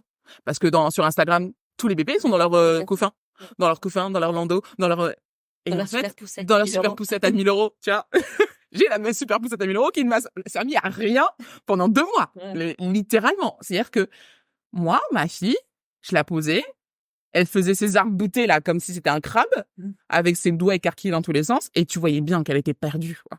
Et rapidement, ben je me suis dit que de toute façon, il y avait pas le choix, qu'il fallait que pour qu'elle puisse dormir aussi, parce que c'est important qu'elle dorme quelque part, bah que je sois en peau à peau avec elle. Donc on a dormi toutes les nuits en peau à peau, vraiment en koala là avec le bandeau, pas la serviette, pardon, la couette au niveau des hanches en dessous d'elle. Donc du coup, je mettais un gilet autour de moi avec zip pour pouvoir dézipper la partie où elle est devant moi, tu vois. Je suis en janvier. Non mais heureusement, j'avais froid. Je me souviens de nuits où je me réveillais en mode oh putain, j'ai froid. Non mais là elle dort. Non, du coup tu bouges plus. OK, on attend le prochain réveil, tu vois. Mais ça pour le coup, j'étais pas préparée. Je me suis dit et rapidement, j'ai questionné aussi ma communauté en mode je suis la seule à faire le koala toute la nuit là. Et en fait, les langues se délient. Ah ben non, mais nous ça a duré 6 mois. Ah, en fait, c'est normal ça, du coup. Donc, on s'inquiète pas. Non, on s'inquiète pas. Ok. Bah, à partir du moment où tu te dis, bah ouais, non, mais c'est normal. Si vous faites le koala, et j'ai encore eu des abonnés qui sont venus me dire en NP, ben, écoute, t'as dormi combien de temps encore avec ta fille en peau à peau la nuit? Parce que moi, ça fait 7 jours et j'ai l'impression que j'arrive pas à la poser. Mais en fait, c'est normal. C'est normal. Et la conseillère en lactation me l'a répété. C'est complètement normal. Il y en a qui arrivent à faire le contraire. Ouais. Moi, et le c'était truc, pas ça, mais parce que parce que historique en fait. Encore une fois, c'est du cas par cas et c'est pas mon bébé qui était plus facile que d'autres. Non. C'est vraiment propre à son histoire de naissance, à son histoire d'allaitement. C'est son histoire à elle qui fait que elle était C'est pas ça. portage. Alors par contre, aujourd'hui à 3 ans, elle est accro. Hein, expliquez-moi le délire. Mais bon, bref. En tout cas, elle n'était pas en tant que bébé nourrisson, mais parce que c'est son histoire. C'est Ouais. pas parce que c'était un bon bébé, tu vois. Mais en fait, il y a pas de bon Il y a bébé, pas de il y a bon et pas pas de non. modèle. En fait, ma fille n'a pas pour objectif dans la vie d'être votre modèle de perfection, tu vois. Non. Et moi, ma maternité n'a pas pour objectif d'être modèle de perfection, Exact. exemple de perfection. Exact. C'est complètement, enfin, je veux dire, c'est très très clair dans ma tête. Et c'est pour ça que rapidement, quand je voyais des trucs qui n'étaient pas soi-disant dans les livres, je m'inquiétais pas, tu vois. Je me dis bah de toute façon, voilà, il s'avère que elle travaille 3 fois par nuit, enfin, tous les nuits, tu vois. Il y a pas de, parce qu'on te dit souvent ah oui mais moi j'ai une amie qui a un enfant, elle fait ses nuits au bout d'une semaine. Mais en fait Arrêtez de dire ça. Juste arrêtez. Ça n'aide personne. Ça n'aide personne. C'est votre ego, c'est tout. Et si vous avez besoin d'un truc d'ego, ben Oui. regardez-vous dans le miroir, faites-vous des compliments, on s'aime. Mais... Et j'ai envie de te dire, tant mieux pour cette amie. C'est très bien. Parfait. C'est son histoire. Génial. Mais on s'arrête là. Ouais. C'est pas pour autant que mon enfant est en défaut et c'est pas pour autant que le sien est au-dessus, tu vois. Ouais, mais alors ça, c'est encore un truc sociétal, tu vois, en tant qu'adulte, qu'il faut que ton enfant fasse ses nuits. Mais pourquoi? Pour la productivité. Exact. C'est juste ça. C'est juste la seule raison. Physiologiquement, il n'est pas censé le faire. Non, il n'est pas censé faire ses nuits. Un enfant qui se réveille à 3 ans. Ça peut arriver et c'est pas anormal. En fait, c'est pas une question de normalité ou pas, c'est qu'il faut chercher la raison. Non, mais j'ai envie de te dire, parce que j'ai trouvé la parade à ça. Quand on dit, ouais, elle fait pas ses nuits complètes, elle s'est réveillée combien de fois? 3 fois. J'ai dit, ok, très bien. Toi, tu te réveilles combien de fois la nuit pour pisser? Tu te réveilles combien de fois la nuit pour boire? Est-ce que tu dors très bien toutes les nuits? Est-ce que toute l'année, tu dors 10 heures? Non. Non. Il y a toujours un truc, toi, en tant qu'adulte qui sait comment dormir, t'as pas forcément un sommeil qui est identique tout le temps. Donc, mon enfant, je vois pas pourquoi, à une semaine, il serait censé faire ce que tu ne fais pas toi à 30 ans, tu vois. Après avoir passé 9 mois dans un environnement quand même assez protégé. Enfin, il était à 37,5 tout le temps. Jacuzzi. Non, mais vraiment. Dans un cocon compressé, avec cette chaleur, le battement du cœur de sa maman qui le rassurait. Enfin, et tout ça, c'est hyper violent la naissance en fait. Ouais. D'un coup, il a plus tout ça. Il arrive dans un environnement où il fait 18-20 degrés. Autant vous dire que, enlever 20 degrés à votre habitat naturel. Ça va vous faire tout drôle. C'est bizarre. Hein. Moi, je vis pas dans une maison où il fait 0 degré personnellement. C'est ça. Je ne le fais pas. Ça va vous faire tout drôle. Donc les battements du cœur, et c'est pour ça aussi que le pot à pot est important parce qu'il retrouve ces sensations-là. L'odeur aussi. Encore une fois, le pot à pot et tout ça. Et ça, faut vraiment se le mettre en tête en fait. Enfin, c'est pas. Et puis en plus de ça, ça repose sur des sciences maintenant qui appuient ce discours. Que une fois de plus, on peut ne pas adhérer à ça parce que chacun ses propres convictions et sa façon de voilà, c'est limite aussi, tu vois. On peut ne pas accepter de dormir toutes les nuits. C'est un cheminement et c'est voilà. Moi, je n'étais pas persuadée avant d'avoir Théa d'être capable de dormir en koala pendant 2 mois, tu vois. Mais je le fais aujourd'hui parce qu'il y a eu un cheminement depuis qu'elle est arrivée. Donc, puisque t'as pas le choix. Parce que j'ai pas le choix. Mais c'est un cheminement. Et si vous voulez un petit peu appuyer ce cheminement-là et vous rattacher à quelque chose aussi dans ce sens, c'est que aujourd'hui les neurosciences prouvent que non, tu n'es pas en train de faire un Tanguy. Tu es en train de donner de l'amour et de la confiance à ton enfant. Et pour qu'il ne soit justement pour pas qu'il ne un soit Tanguy. justement pas un Tanguy. C'est ça où les gens se trompent en fait de débat ou de guerre ou de machin. C'est que non, vous avez pas du tout pointé du doigt le problème. Il est pas là. C'est justement la solution, le maternage. Ouais. C'est la solution pour que votre enfant puisse se détacher Ouais. plus sereinement. Qu'il soit assez assuré de l'amour que ses Exactement. parents lui portent pour avoir la force d'affronter le monde extérieur. Parce que c'est Exactement. juste ça, hein. C'est juste Du coup, ça. non, je l'ai fait. Alors pour le coup, je me suis renseignée. Alors avec les podcasts, la matrescence, Bliss, pour les quelques livres que j'ai lus parce que je suis pas une très grande lectrice, mais tout était évoqué et en fait, ça tombe de sens aussi quelque part. Tu vois, c'est du logique. On se rend compte que on a déconstruit cette logique-là avec la société dans laquelle on vit et que j'insiste bien sur le on parce que c'est pas la même réalité ailleurs. C'est ça. Et c'est là où, n'est-ce pas, c'est pas la réalité ailleurs. Et peut-être que ma culture africaine, là, pour le coup, a aussi aidé à ce que j'ouvre cet horizon-là, parce que je sais qu'il y a autre chose ailleurs, dans un ailleurs que je connais de près ou de loin, mais pas si loin que ça. Et du coup, des ailleurs, enfin, c'est ce que tes parents, j'imagine, pratiquaient, puisque c'est ce qu'ils ont toujours connu aussi. Alors, ce qui est très drôle, c'est que ma mère ne m'a jamais parlé de maternité. C'est vrai? Ouais. Jusqu'à ce que j'étais là. Ouais. Et en fait, parce que l'allaitement a mis un peu de temps à se mettre en route. Enfin, en route. Non, au contraire. Ça a été très vite, intense, dès le départ. Et ça, jusqu'à aujourd'hui encore, tu vois, ça se régule bizarrement en termes de lactation. Bref, et quand j'ai eu mes premières complications, j'en ai parlé à ma mère, qui, à ce moment-là, est revenue sur ces expériences. Genre, ah mais oui, mais toi, j'ai eu des crevasses pendant des mois et tout. Et t'es là, mais maman, pourquoi tu m'avais pas dit ça, tu vois? Il y a quelque chose qui n'a pas été retransmis parce que en fait, on court tellement avec le temps. Tu vois, on aurait été au Cameroun, elle aurait pris le temps, ça aurait été logique. Et pour là, elle en de me donner même tout ça. temps, tes parents ont des vies un peu hyperactives, en plus en période Covid. Enfin, je veux dire, c'est Non, et c'est qu'après qu'elle m'a dit, franchement, t'as énormément. Enfin, je t'ai vu traverser toutes ces étapes-là, là où moi, j'étais dépassée, tu vois. Elle avait pas l'info. Ouais, elle avait pas l'info, elle me dit, mais. Puis en plus, c'était ici, donc, j'imagine qu'elle était loin. Elle était loin, elle était complètement déracinée, de ses repères, en fait, pour le coup. Et donc, du coup, elle a vraiment vécu sa maternité, toute d'ailleurs, parce que chaque maternité a apporté son lot de challenge, hein, comme on sait. Vraiment dans une violence qui n'est pas la mienne aujourd'hui, tu vois. Et du coup, non, elle est admirative mais parce que j'ai été chercher l'info. Ouais, et parce que au-delà de l'avoir cherché, c'est qu'il y en a à disposition. Et il y en a de plus en plus et merci pour ça moi, mais pas que. Mais merci, non mais complètement. Mais pas que parce que et c'est hyper récent parce que je suis toujours assez époustouflée de voir ça. Enfin, il y a 3 ans par rapport à toi, il y avait pas tout ça et pourtant 3 ans, c'est rien. Non. C'est rien, t'as l'impression que j'ai encore l'impression que c'était hier et ça l'était mine de rien, mais c'est vraiment rien 3 ans. Et aujourd'hui, il y a tellement de choses. Je dézippe mon t-shirt d'allaitement French Muses pour tirer mon lait. Ça va faire du bruit, non? Non, ça va pas faire de bruit. Je pense que ça devrait aller, tu testeras. Après, si tu veux, non, mais parce que là, j'ai des galactocènes, mon gars. Je suis des boules de... C'est bien, on vit la chose... Oh, il est hyper silencieux. Ah oui. C'est génial. Non, parce que moi, j'ai dans la tête... Parce que là, elle est donc en train de tirer son lait. Et moi, dans ma tête, c'est vraiment Moi, ça faisait un boucan d'enfer. Je te dis, ma tête, elle est à fond. Non. Tu vois, même ça... Ouais, non, c'est hyper silencieux. Même ça, en 3 ans, ou alors j'ai vraiment pas eu de chance sur la location, mais mais même ça, tu vois. Et donc, qu'est-ce qu'on disait? Oui, la transmission, ta maman. Ouais.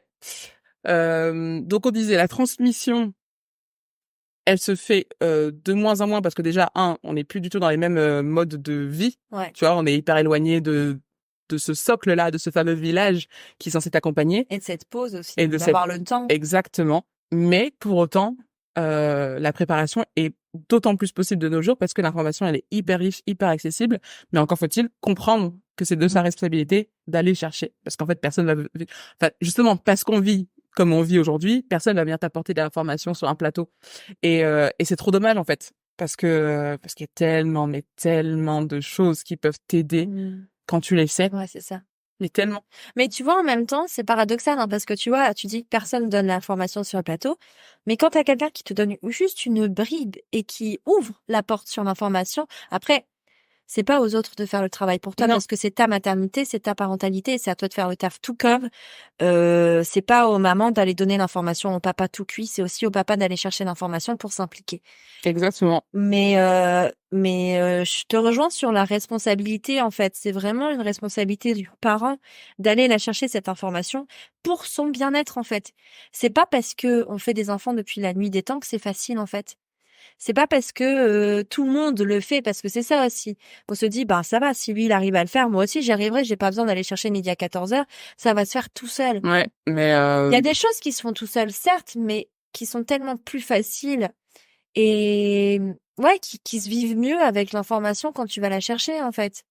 C'est ça. Mais quasiment tout. Mais tout, dans tous les domaines là, parce que là on parle. Ah oui, parce qu'on en parle parentalité, mais l'éducation, avec un grand E, t'ouvre des portes et t'allège l'esprit et te rend plus libre finalement, tu vois. Exactement. C'est ça. C'est une vraie liberté, mais c'est pareil dans le domaine du travail, dans le domaine du féminisme, dans l'égalité des droits, dans tout en fait, dans tous les domaines, l'information reste la clé. Et j'avais envie de faire cet épisode-là avec toi parce que je trouve que t'es une illustration parfaite de ça. Oh. Je trouve aussi. Non, mais c'est vrai parce qu'en fait, moi, je me suis retrouvée à un moment où j'ai été presque envieuse en fait de la façon dont toi t'as vécu ton postpartum parce que je l'ai trouvé pas facile parce que dans tous les cas c'est pas une période facile, mais j'ai trouvé que c'était vachement plus fluide et que tu vivais plus sereinement. Et moi, j'aurais aimé avoir toutes ces informations. Et pour revenir à ce qu'on disait au début, le fait que la conception t'ait pris du temps, t'as aussi préparé à tout ça parce que t'as été chercher l'information et que t'étais très demandeuse de ça et que t'écoutais aussi tous les podcasts de maternité, par exemple, et ce genre de choses. Sauf que, chose que moi, j'ai pas fait parce que ma fille, je l'ai conçue en 3 mois. Et en fait, je me suis focus sur la grossesse, sur l'accouchement, sur l'éducation, mais à aucun moment sur le postpartum, tu vois, par exemple. Ouais, mais je pense que t'es pas un cas isolé que non, bien sûr que tu que non. prennes le temps alors quand tu prends le temps de faire un enfant, forcément entre les rendez-vous PMA, tu rentres dans un univers où t'es obligé de te poser un peu de questions et puis tu te rends déjà compte que ça coule pas de source. Exactement. Et donc du coup, tu vas plus chercher cette information-là.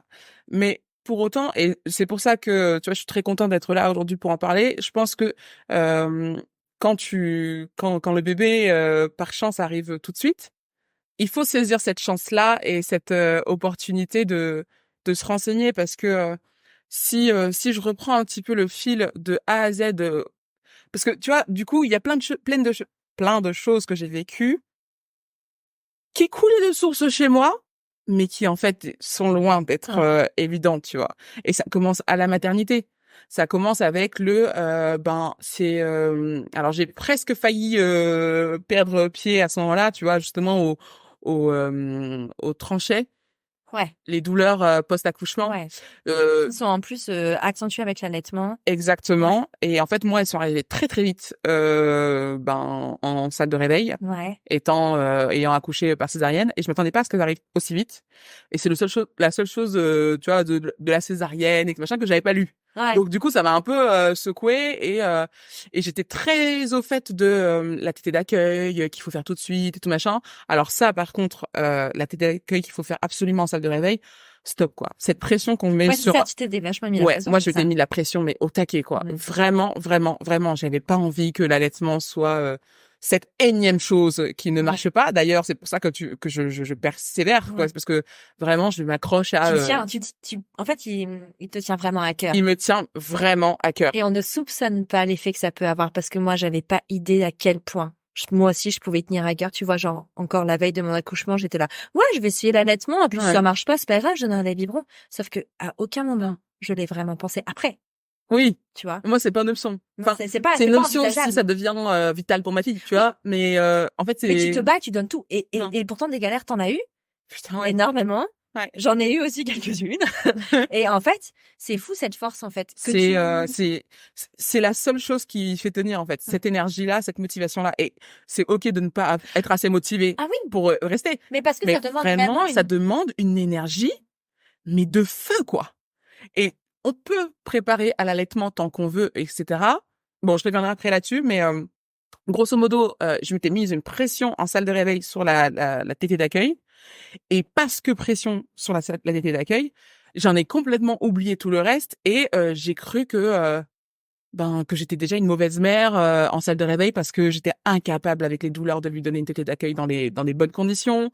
Et les sages-femmes l'ont vu, tu vois. Et d'ailleurs, je les entendais en fond parce que j'étais complètement dans les larmes. J'étais complètement stone et l'anesthésie qui certes est c'est une rachis-anesthésie, donc c'est que les jambes, enfin à partir du ventre en dessous de la poitrine, t'as tu vois. quand même un produit à l'intérieur de toi. Mais t'as quand même un putain d'anesthésien dans ton corps, tu vois. Donc il faut lui laisser le temps de digérer ça. Tu viens de t'accoucher, c'est pas anodin, c'est peut-être par césarienne, mais tu viens d'accoucher. La montée de lait se fait moins vite avec une césarienne aussi. Ça, je le savais. Et du coup, j'avais mis justement la pression sur la fameuse... Tu vois, c'est une boucle. Ouais. Je me dis, la césarienne, la montée de lait va prendre plus de temps. Donc du coup, il faut vraiment que tout soit dans les bonnes conditions dès le départ. Du coup, t'étais d'accueil en salle de réveil. Oui, mais je suis pas apte en salle de réveil. Oh merde, j'ai foiré mon allaitement. Boum, tu vois. Ça fait beaucoup en 5 minutes. Ça fait beaucoup en 5... Et c'est vraiment 5 minutes, tu vois, de ça.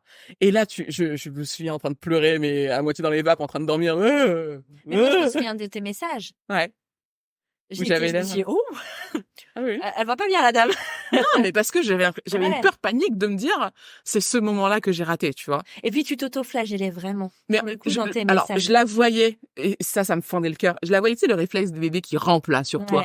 Et moi, elle a fait ça, mais direct. Et j'étais incapable de la tenir pour bien la positionner. Et j'avais déjà du mal à ouvrir les yeux, je m'en voulais. Et en fait, à quel moment tu t'en veux? À quel moment tu t'en veux? Tu viens d'accoucher, tu viens de faire the job. Bon, à quel moment au-delà de l'accouchement, t'as les 9 mois aussi qui précèdent. Non, mais... C'est énorme, hein. Et en fait, aujourd'hui, et le lendemain, parce que rapidement, j'ai repris mes esprits, tu vois, je me suis dit, mais en fait, j'ai craqué là, tu vois. Et heureusement que François, pour le coup, était à côté, en peau à peau avec Théa, parce qu'à un moment donné, j'arrivais plus à l'avoir sur moi. Donc, c'est lui qui l'a prise tout de suite. Et elle était en sécurité avec lui. Je le voyais parce que je tournais la tête entre 2 sessions de réveil, tu vois. Je voyais qu'ils étaient bien et ils étaient beaux, tu vois. Et je petit sourire d'amour, je retombe dans les vapes, tu vois. Mais à quel moment tu t'en veux de ça? Tout va bien se passer. Et cette pression-là du maintenant tout de suite, il faut que je sois la meilleure mère la mère parfaite. Bah tu vois déjà de base, déjà, il faut la virer. Le mot parfaite à côté de mère, parce qu'en fait on n'est pas des mères parfaites, on est des mères. Il faut la virer, mais instant quoi. Et j'ai failli tomber dans ce petit travers-là. Heureusement, je me suis rapidement reprise, mais voilà, si je dois dire un truc aux mamans qui nous écoutent ou aux parents, c'est foutez-vous la paix dans ces premiers instants. Et d'ailleurs, globalement, soyez indulgents, en fait. Soyez indulgents avec vous. Mais tu te fous la paix, tu fais ce que tu peux. Ils reviennent, hein, et parce que même si t'es convaincu de ce que tu dis, mais bien sûr. Nouvelle étape, nouveau pic de pression, enfin. Exactement. Exactement, mais c'est exactement ça. Elle ne marche pas. C'est qu'il faut se rappeler. C'est pas inné, en fait. On a beau, tu vois, je me considère pas comme quelqu'un de non confiante en elle. Mais moi aussi, j'ai besoin de me rappeler de temps en temps de faire pause et de me rappeler qu'il faut que je sois indulgente avec moi-même, de me rappeler qu'il faut que je fasse confiance à Théa, de me rappeler qu'il faut que je fasse confiance à mon couple et à moi-même. Tu vois, c'est un effort. C'est un effort et c'est normal de passer à côté de temps en temps. Mais vraiment, si le meilleur service que vous pouvez vous rendre, c'est de garder ça en tête quelque part dans votre cerveau. Confiance et indulgence, parce que tout va bien se passer. Mais j'ai l'impression que c'est aussi plus difficile à faire avec tout ce qu'on peut voir sur les réseaux sociaux, parce que, et encore plus dans ces moments-là, on a tendance à occulter que une photo sur Instagram, c'est pas la vraie vie de 24 heures. Putain. Désolée, j'ai perdu un peu de lait. C'est pas grave. Je te teste ça. C'est les aléas. C'est les aléas du direct. Mais ouais, une photo sur Instagram, c'est pas représentatif de 24 heures d'une journée, en fait. Non. Mais ça, tu l'oublies. Mais déjà, en temps normal, tu peux avoir tendance à l'oublier quand t'es à peu près toutes tes facultés mentales. Quoique, j'ai envie de me dire qu'avec la maternité, t'as plus jamais vraiment toutes tes facultés mentales. Hashtag neurone unique, de discernement. Mais d'autant plus quand tu viens d'accoucher et que tu vois toutes ces photos de mères qui viennent d'accoucher, type Kate Middleton qui sort de la maternité avec sa robe. Mais maintenant que je suis là et que tout est fait, mais Comment tu peux montrer ce genre d'image? Comment tu peux être aussi parfaite à 2 heures d'avoir accouché? Ouais, c'est ça. Mais jamais, ça n'existe pas. Non. Ça n'existe pas. Donc je sais pas quelle gaine elle a mis. Et puis au-delà de ça, enfin moi je la plains cette femme en fait. Écoute, C'est encore un horrible autre monde. d'avoir à vivre ça, tu Ouais. vois. La normalité, c'est pas ça. C'est pas Mais ce qu'on te montre dans tu les vois, le magazines. hashtag postpartum a vachement, Ouais. parce qu'il est arrivé pendant ma grossesse, il me semble, hein. Un peu, oui, si. Non, pendant ma Ouais, grossesse, si, c'est ça. le Le coup de, alors, postpartum, ouais. pour moi, c'était, mais, logique, puisque je ne vois pas comment, physiologiquement, tu peux créer un être humain pendant 9 mois et avoir un bide, tu sais plus voir tes pieds, et du jour au lendemain ne plus avoir de ventre. Donc pour moi c'était logique, mais visiblement c'est pas logique. Ah, c'est Et pas c'est logique. normal que ça ne le soit pas, puisque visiblement, c'est l'image que tu vois sur les réseaux. Mm. Donc du coup le hashtag postpartum, moi m'a fait conforter dans mon idée que oui c'était effectivement une réalité à laquelle il fallait que je me prépare. Et du coup je l'ai hyper bien vécu. Et du coup surtout j'ai montré à François en fait, parce que je peux pas lui en vouloir non plus, tu vois, on peut pas tout leur reprocher à ces hommes de ne pas avoir googlé à quoi ressemblera ma femme le jour après avoir accouché, tu vois. Du coup, je lui ai dit, écoute, si t'étais pas au courant, voilà à quoi je vais être Je vais réduite. fuir d'un peu partout. Et ben, tu vois, ça c'est voilà. Je suis pas forcément à prendre l'exemple parce que moi, j'ai pas eu tous ces fuites pendant Ouais. 3 semaines, un mois, machin, nanana. Au bout de 3 jours de césarienne, j'étais en train de faire du yoga dans ma chambre, mais j'étais préparée à ce que ça ne le soit pas, tu vois. Et en fait, je pense que mon postpartum, je l'ai bien vécu parce que systématiquement, c'est pas que j'imaginais le pire, mais je me disais, si jamais il se passe ça, mais en fait, je sais que je ne suis pas un putain de Frankenstein sorti de Ouais. je sais pas trop où, machin. C'est normal, C'est tu normal. vois. Donc, repose-toi sur tes 2 oreilles quand tu Ça. peux. Tout va bien, tu vois. Et ça m'a fait ça plusieurs fois, je dirais, à la maternité, 2e jour, quand je vois une crevasse apparaître sur mon sein et que je me dis putain mais c'est quoi ce truc quoi. Enfin, bah non en fait je sais ce que c'est une crevasse qui est due au fait que ma fille n'arrive pas à prendre ce putain de téton Ouais. et du coup m'a fait des blessures aux 2 seins, tu vois. Et donc du coup je savais aussi que ça passait. C'est ça qui m'a fait tenir entre autres tout de suite, même si tu serres les dents, même si tu pleures, parce que j'en ai pleuré, tu vois. Je me souviens du message que je t'ai envoyé, genre, ouais, c'est chaud. Ouais, c'est chaud. L'allaitement, c'est chaud. Et au 3e jour, je dis, bah, ça va de mieux en mieux. Ouais. Parce que rapidement, j'ai pu avoir les bons réflexes, tu vois. À me dire, bah, non, mais là, il faut que j'appelle systématiquement dès que j'ai envie de la mettre au sein pour soulager un peu mon téton, pour que, Et ne pas elle se avoir peur, positionne parce que correctement c'est et ne vrai que pas avoir quand tu peur. viens d'accoucher, parfois, tu peux avoir tendance à dire, je vais les déranger, mais bordel, elles sont Non, là pour elles ça. sont là pour ça. Moi, j'en ai abusé. Ouais. Et abuser n'est pas le bon terme parce que tu n'abuses pas, en Tu fait, t'es dans n'abuses ton pas droit du tout. et elles te le disent. Et tu penses toujours, bah non, je vais quand même les déranger. Non, tu les déranges pas. Elles sont ravies. À 3 heures du matin, de toute façon, elles sont là, elles sont de garde pour venir t'aider. Et moi, j'ai pas hésité une seule seconde. À chaque mise au sein, de toute façon, c'est simple. Ça me faisait tellement mal que j'appréhendais le moment où j'allais la mettre au sein. Et ça, pareil, tu vois, comme l'angoisse du 1er trimestre, il est hors de question que ça devienne une douleur de donner le sein à ma fille et que je la regarde comme si elle allait me bouffer. Vraiment, il Ouais. y avait ce moment, tu sais, où t'as mal et en fait la douleur, personne devrait se sentir Sachant dolori, que, tu vois. surtout que, à partir du moment, et ça c'est un message à faire passer, c'est que l'allaitement, c'est pas censé faire mal. Eh oui. Il y a un problème. Si on vous dit qu'il n'y en a pas, consulter ailleurs. Parce que la douleur de l'allaitement, c'est pas normal. La crevasse, c'est pas normal. Il y a beaucoup de femmes qui en ont, mais c'est pas normal. Si l'enfant, le bébé tète bien, s'il a aucun problème, ou si ton sein est aussi, si tout est en harmonie, tu ne devrais pas avoir mal. Et c'est ok, de pas être Oui, il y a des solutions, pour changer les choses. C'est normal dans le sens où ça arrive très régulièrement. Oui. Mais il y a une solution. Ouais, il y a une raison qu'il faut aller chercher. On va pas juste souffrir en silence. Non. C'est pas on serre les dents et on prend son mal en patience. Non, il faut aller chercher la solution pour arrêter cette douleur. Parce que c'est pas logique. Mais parce que on te dit ça, en fait, quand tu dis ouais, l'allaitement ça fait mal le premier mois, mais après ça va.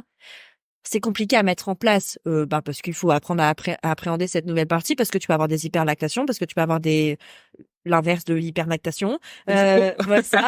Il y a plein de trucs qui voilà, mais il y a des solutions pour tous ces problèmes-là et il faut consulter un ou une conseillère en lactation, en fait, tout simplement. Il y en a partout, ça se retrouve facilement dans les annuaires sur Internet, mais il faut pas hésiter, en fait. Non. Et si on vous dit vous n'êtes pas assez bien pour votre bébé, parce qu'il y a des tas de mamans qui l'entendent, vous ne savez pas allaiter, votre lait n'est pas assez bon, ce n'est pas vrai. Non, votre lait est bon. Pas vrai. Globalement, c'est meilleur que le Lactel, tu vois. Vous êtes parfaite. Il y a certainement une complication, un problème, mais il y a une solution. il y a une solution. Parfois, et c'est vraiment, il y a des cas où juste les mamans ne peuvent pas allaiter parce qu'il y a un problème technique, physiologique. Ça arrive, mais les cas sont très rares. Ouais. C'est un très faible pourcentage de la population et il y a des solutions, donc il faut vraiment aller consulter.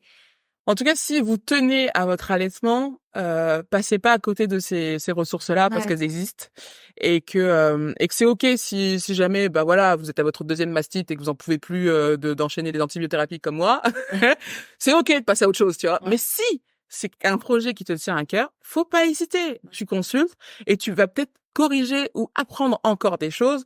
Parce que moi, quand j'ai fait ma consultation avec la conseillère en lactation après ma deuxième mastite, elle m'a encore appris des choses, alors que j'avais lu le livre le manuel très illustré de l'allaitement. Exactement.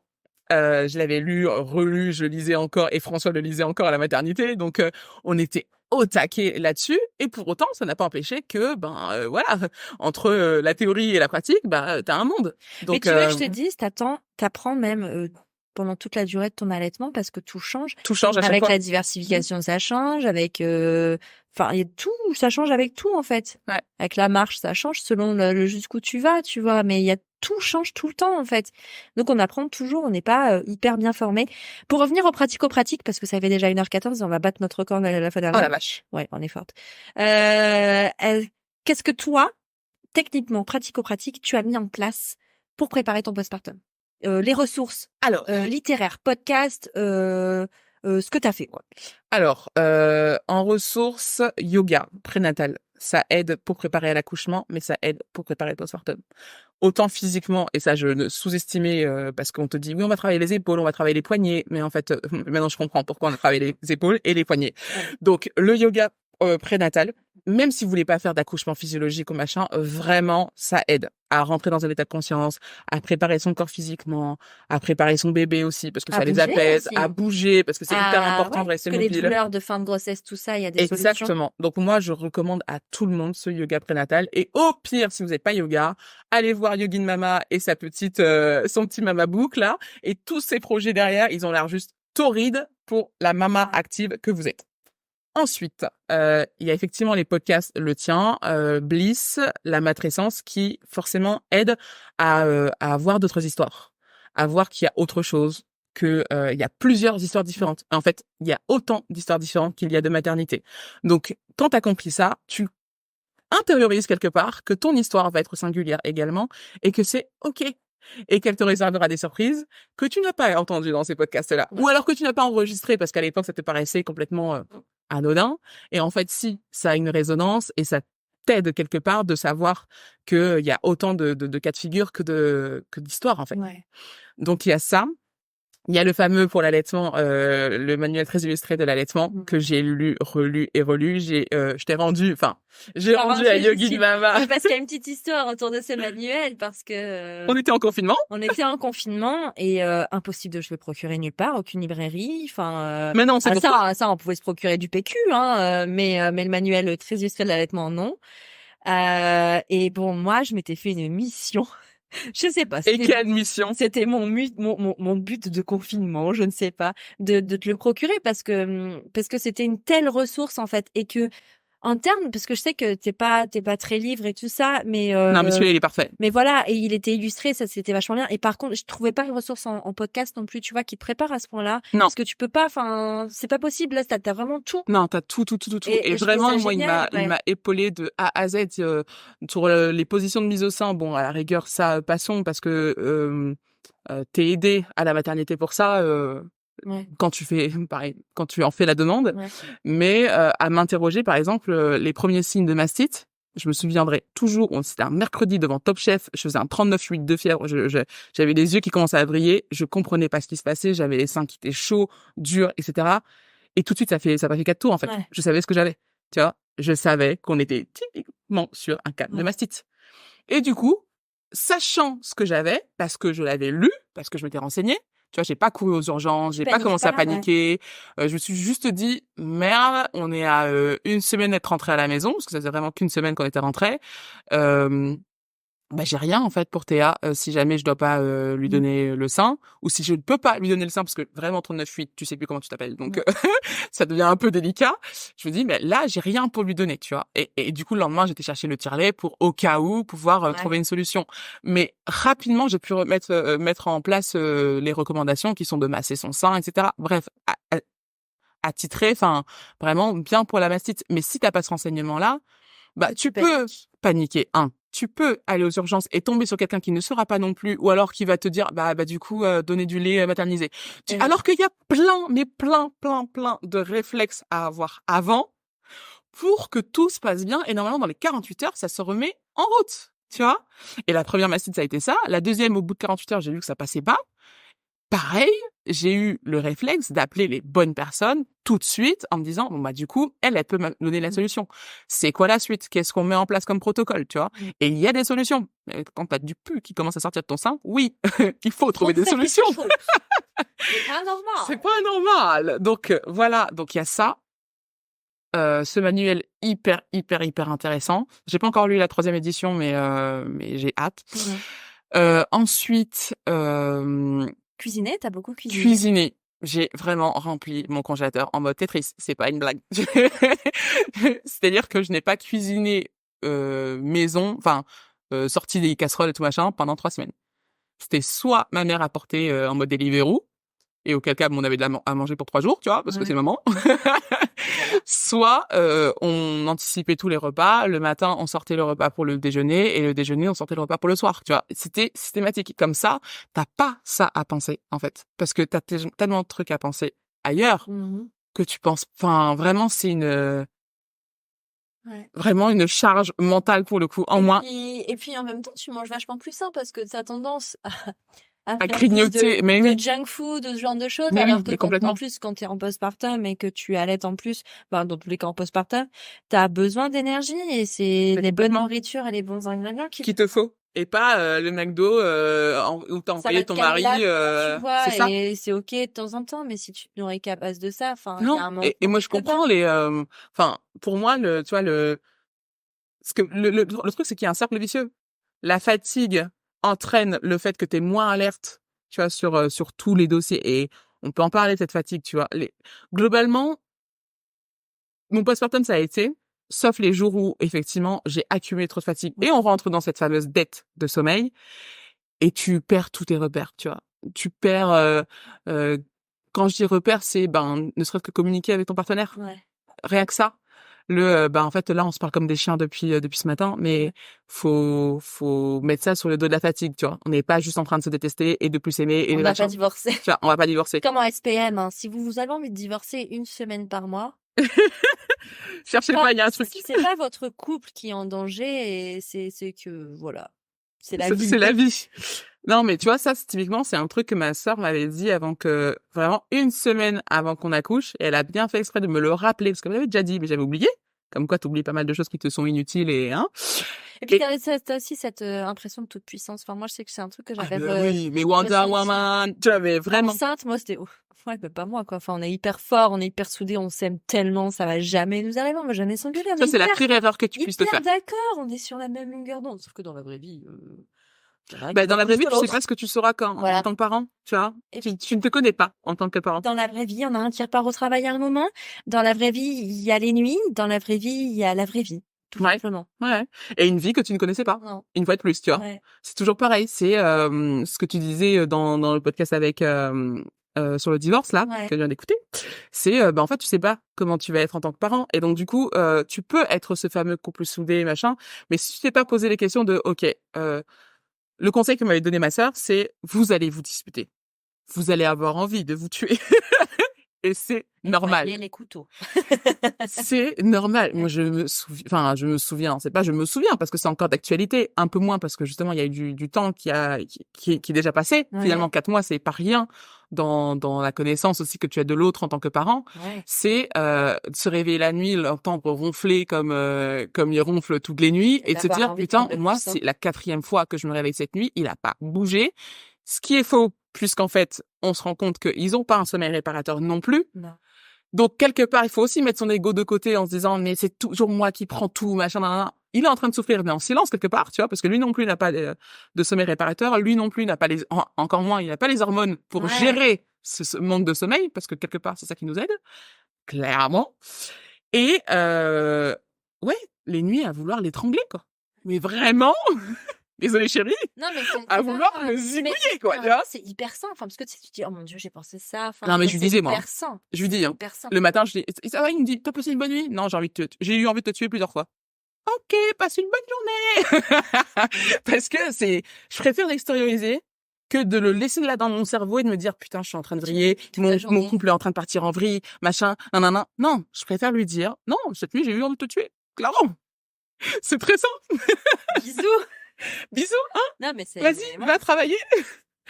Et il faut aussi dire parce que tu parles du travail, et François a été là pendant tout le premier mois. Et il a été là pendant 3 semaines. Et ça, c'est une chance. C'est précieux, hein. Ah, c'est une chance. On l'a mesuré parce que pendant 3 semaines, tout s'est très bien passé. Ouais. Comme quoi, tu vois. Pendant 3 semaines, il a été là, vraiment le relais, quoi. Le deuxième parent. Je fais le pot à pot pour que tu puisses faire une grasse matinée parce que t'as pris, la nuit, on faisait pot à pot alterné. Ouais. C'est-à-dire que je faisais une partie où je l'avais sur moi en koala. Il faisait l'autre partie de la nuit en koala pour que je puisse dormir bien lové sous la couette pour pas avoir trop froid, tu vois. Et on a arrêté de faire ça la semaine avant qu'il reprenne le boulot parce que, mine de rien, je voyais bien que c'était pas reposant pour lui et que quelque part, on va lui exiger d'être opérationnel comme avant. Qui plus est, maintenant que le fait que ce soit un homme, on va sous-entendre qu'il est en vacances, tu vois. Ouais. Et que c'est OK de revenir après un congé de maternité. Un confinement et machin. Exactement. Et il a un poste à responsabilité dans son usine, donc du coup, automatiquement, je savais qu'il allait être sur le front tout de suite et qu'il allait devoir faire le pompier, tu vois. Donc j'ai pris sur moi la semaine avant qu'il reprenne pour alléger un petit peu sa fatigue, tu vois, quelque part. Mais en dehors de ça, il a été au front tout le temps. Le fameux allaitement il faut être à 2 pour allaiter et pour que ça se passe bien. Réellement, tu vois, au moment où j'allais Théa, il faisait les rots, je me reposais derrière, enfin, tu vois, oui. Il a été parce un que, vrai support. Un bébé, c'est pas juste le nourrir. En fait. Eh ben non. Ce serait un peu facile. Scoop. Ça serait un peu facile. Et tu vois, et pour rebondir sur ça, les futurs papas qui se disent ouais, non, les 11 jours, je les prendrai dans l'été, ça me rallongera mes congés. No way.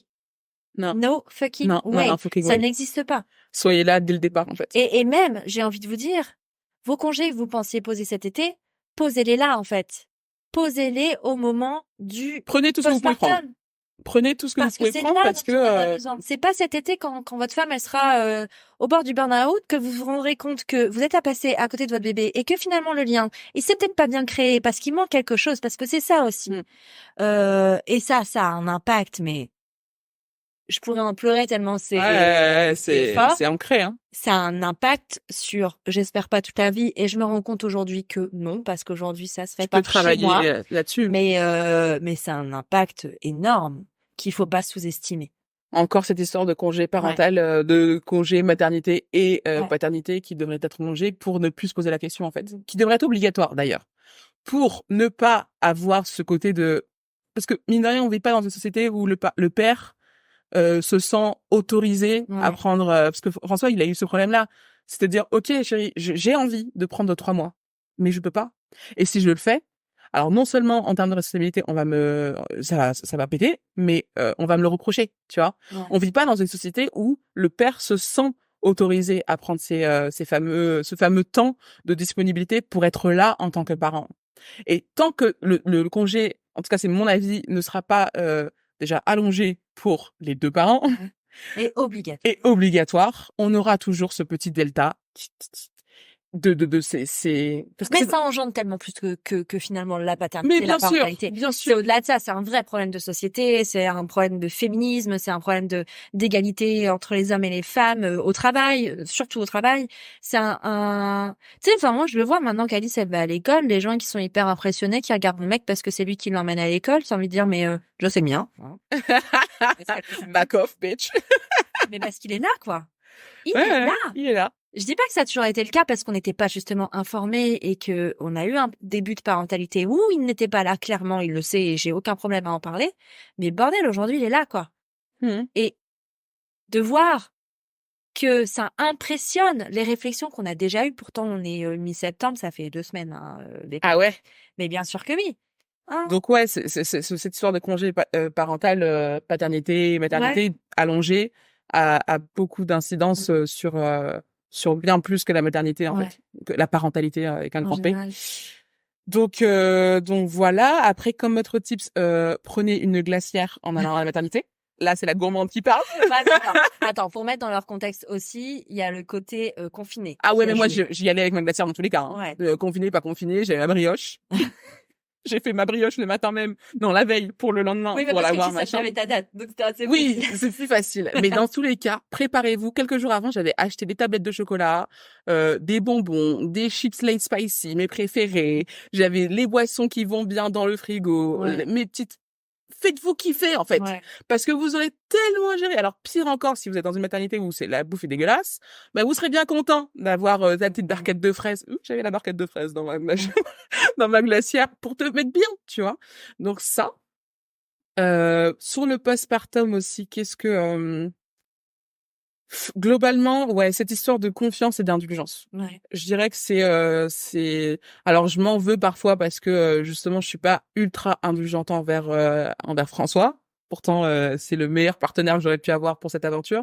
Et je lui ai dit tu vois pas plus tard que ce week-end parce que j'ai pété un plomb parce que j'avais mes règles. C'est ça qui rentre. Elles reviennent. Et moi elles sont revenues vachement vite pour quelqu'un qui a un allaitement exclusif d'ailleurs, tu vois. Et au bout de 2 mois retour de couche. J'ai dégoûté. Mais voilà, c'est comme ça. Jusqu'au bout ton utérus. Jusqu'au bout. Ouais, jusqu'au bout. Mais bon, c'est pas grave, il a donné vie à ma fille donc je le pardonne. Et en fait pendant la grossesse, lors d'un cours de yoga avec Nina, on avait fait un exercice, je sais plus c'était quoi le sujet de l'exercice, mais on devait poser sur une fiche un mot qu'on voudrait dire à son partenaire après un postpartum. Où on devait raconter sa douleur. Je sais plus c'était quoi l'exercice. En tout cas, moi, j'ai choisi de raconter quelque chose à mon homme, une carte pour lui remettre après, tu vois. Et sur ce mot, j'avais écrit merci d'avoir été là au moment où moi j'étais au fond et t'as été le rocher sur lequel m'appuyer et vraiment je n'imaginais pas faire cette aventure avec un autre partenaire. Et excuse-moi des coups où je pèterais un câble pour une histoire de vaisselle mal rangée, tu vois. Et je l'ai sorti cette carte effectivement ce week-end parce que j'ai eu un coup de gueule mais complètement disproportionné sur effectivement une histoire de vaisselle mal rangée. Et je la tiens. Et puis là, lui, il a dit, bon, je garde. Moi aussi, je t'aime. Tu vois, parce que oui, je sentais bien dans le feu que j'étais pas moi et qu'il y avait un truc. Mais je t'aurais pas pu l'exprimer avec des mots. Mais j'aurais pas pu l'exprimer avec des mots. Et donc, du coup, je lui ai sorti ma carte. Donc, n'hésitez pas, petit conseil, à faire cette petite carte. Si vous connaissez bien votre partenaire, en général, la carte sera assez révélatrice et assez utile en postpartum. Et moi, ça m'a aidé cette histoire de quand t'es en postpartum, t'es fatigué et la fatigue en fait c'est un outil de torture et tu seras pas toi. En fait, tu seras pas la personne que tu connais toi après. C'est ok. Donc ne te flagelle pas non plus et apprends à passer au-dessus, tu vois. Les gros coups de gueule qu'on a eus, on les enregistre, on les met dans un côté. Et oui, ce que disait ma sœur après, à la fin de son conseil, c'est dans 1 an, si c'est vraiment une dispute qui te tient à cœur et qui a du mal à passer, tu l'écris sur un petit mot, tu la mets dans une boîte et 1 an après, ou 1 an de l'enfant, tu retrouves cette boîte, tu ouvres le mot et si c'est toujours d'actualité, tu le mets sur la table. Mais il y a forte chance à parier que ça ne le sera plus, en fait, parce que t'as passé cette étape-là. Inch'Allah, ton enfant dort. Ou un peu plus, en tout cas. Parce que tu vois, elle dort pas énormément. Mais t'apprends aussi à vivre avec cette fatigue. Et quand je dis apprends, je pèse mes mots, tu vois. Parce que j'étais de celles qui dormaient 10 à 12 heures. Mais nickel, quoi, tu vois. Sans sourciller, avoir besoin de 10 heures de sommeil, c'est ma belle moyenne. Oui, je suis une grosse dormeuse. Il y a aucun problème. Je suis nocturne, mais j'aime bien dormir. Et jusqu'à présent, j'avais l'impression que j'avais besoin de dormir autant. Et tu vois, au bout de 6 heures de sommeil, je me retrouve à faire la vaisselle à 4 heures du matin parce que j'ai trop dormi, tu vois. Donc, on apprend et c'est pas, c'est ok, en fait, d'apprendre au fur et à mesure et de se sentir dépassé parfois et ne pas hésiter à demander de l'aide une fois de plus, tu vois. À demander de l'aide, à dire non, j'en peux plus là. Et à communiquer une fois de plus avec son partenaire en disant non, je n'en peux plus. Je n'en peux plus et je vais t'expliquer pourquoi j'en peux plus. Ça, c'est quelque chose que je fais beaucoup avec François. Dire, écoute, la communication, ça ne peut marcher que si je parle. Et d'ailleurs, je commence toujours ma phrase comme ça, et on dit c'est qu'il y a un truc qui va tomber derrière, tu vois. Écoute, chérie, la communication, ça ne marche que si je parle. Du coup, je vais te dire ce que je ressens, moi. Ouais. Et savoir poser. Mais c'est important parce que tu n'accuses pas l'autre, en fait. Exactement. Je lui dis, non, mais il faut que je te dise ce que je ressens, moi, à l'instant T. Ça ne va pas parce que j'ai l'impression que parce que maintenant, et c'est pas forcément vrai ou rationnel. Et c'est pas forcément vrai. C'est une impression. Et une fois que tu l'as sorti, déjà, ça va beaucoup mieux. Tu poses ça, celui en face, il le prend, il le digère, il réagit. D'ailleurs, faut pas forcément réagir à ce moment-là parce que la personne en face, elle est juste en train de te partager une émotion. Une émotion, c'est subjectif, quelque part, tu vois. C'est là, avec ton bagage émotionnel déjà antérieur, avec ton historique, il y a beaucoup de choses qui sont derrière les émotions. Donc, en face, il a pas la même histoire. Et il n'est pas censé la prendre de la même façon. Donc, c'est OK de ne pas réagir à ce moment-là. Parfois, ça te fait rager qu'il ne réagisse pas. Parfois, t'as besoin de ton fight, mais en même temps, c'est pareil, t'es dans des états d'esprit où tu n'es pas rationnel, tu ne peux pas réfléchir, et oui, t'as envie de fighter. Tu sais que tu ne dois pas. Par contre, ton corps, il est pas d'accord, ta langue non plus. Et t'y vas, mais l'important à retenir, c'est encore une fois, c'est la communication qui restera la clé. La communication, la confiance, l'indulgence. C'est vraiment, moi, mes 3 piliers. Et la patience aussi. Alors, je peux te dire que je suis pas quelqu'un de très patiente, mais pour le coup, la maternité, ça m'a un peu, beaucoup même changé là-dessus. Tu vois, ça c'est mon moment à moi de matrescence. Cette révélation, c'est la patience. J'imaginais pas que j'allais être cette femme, cette mère, au-delà d'être une femme, cette mère patiente, parce que j'étais persuadée que les pleurs de mon bébé, ça allait me faire vriller, que le fait qu'elle ne dorme pas, ça allait me faire vriller, mais sévère, parce que le sommeil pour moi c'est hyper important. Et en fait, il y a une zénitude de ce côté-là qui s'est installée, qui s'est créée en moi. C'est pour ça que je suis très très fière de la mère que Théa a fait de moi, et je pense que je suis une très très bonne mère, tu vois, pour elle. Je suis la meilleure mère que je puisse être pour elle, d'ailleurs. Tu vas me squeezer ma question, ma dernière question. C'était quoi? Je vais te couper tout de suite, hein. Parce que ça fait quand même 1h35, donc là on est sur le record, mais je n'en attendais pas moins de toi. Qu'est-ce que tu dirais à la Sylvana qui a enregistré ce podcast avec moi il y a 1 an? Si tu avais quelque chose à lui dire, qu'est-ce que tu lui dirais? Toujours cette confiance. Confiance, ça va bien se passer. T'as toutes les clés en toi. Et les portes s'ouvriront au moment où t'as besoin qu'elles s'ouvrent, en fait. Mais si tu gardes cette confiance en toi. C'est en toi, en ton couple et en ton bébé, tu vois. Mais vraiment, c'est confiance et n'aie pas d'a priori. La maternité se révélera à toi. T'as beau t'être fait tous les schémas du monde, t'être imaginé être une mère A ou B ou Y, tu sauras au moment T quelle mère tu es ou quelle mère tu deviens, en fait. Parce qu'il y a rien d'écrit là-dessus. C'est ton histoire et elle sera singulière. Et puis t'es pas la mère d'un bébé, t'es la mère de Théa. Je suis la mère de Théa. Et ça change tout. Ma petite queen. Ça change tout. Merci pour tout ça. Je pense que ça va aider à plein de gens. J'espère. Tu vois, c'est un sujet sur lequel on pourrait parler, mais des heures. C'est ce qu'on vient de faire. Effectivement.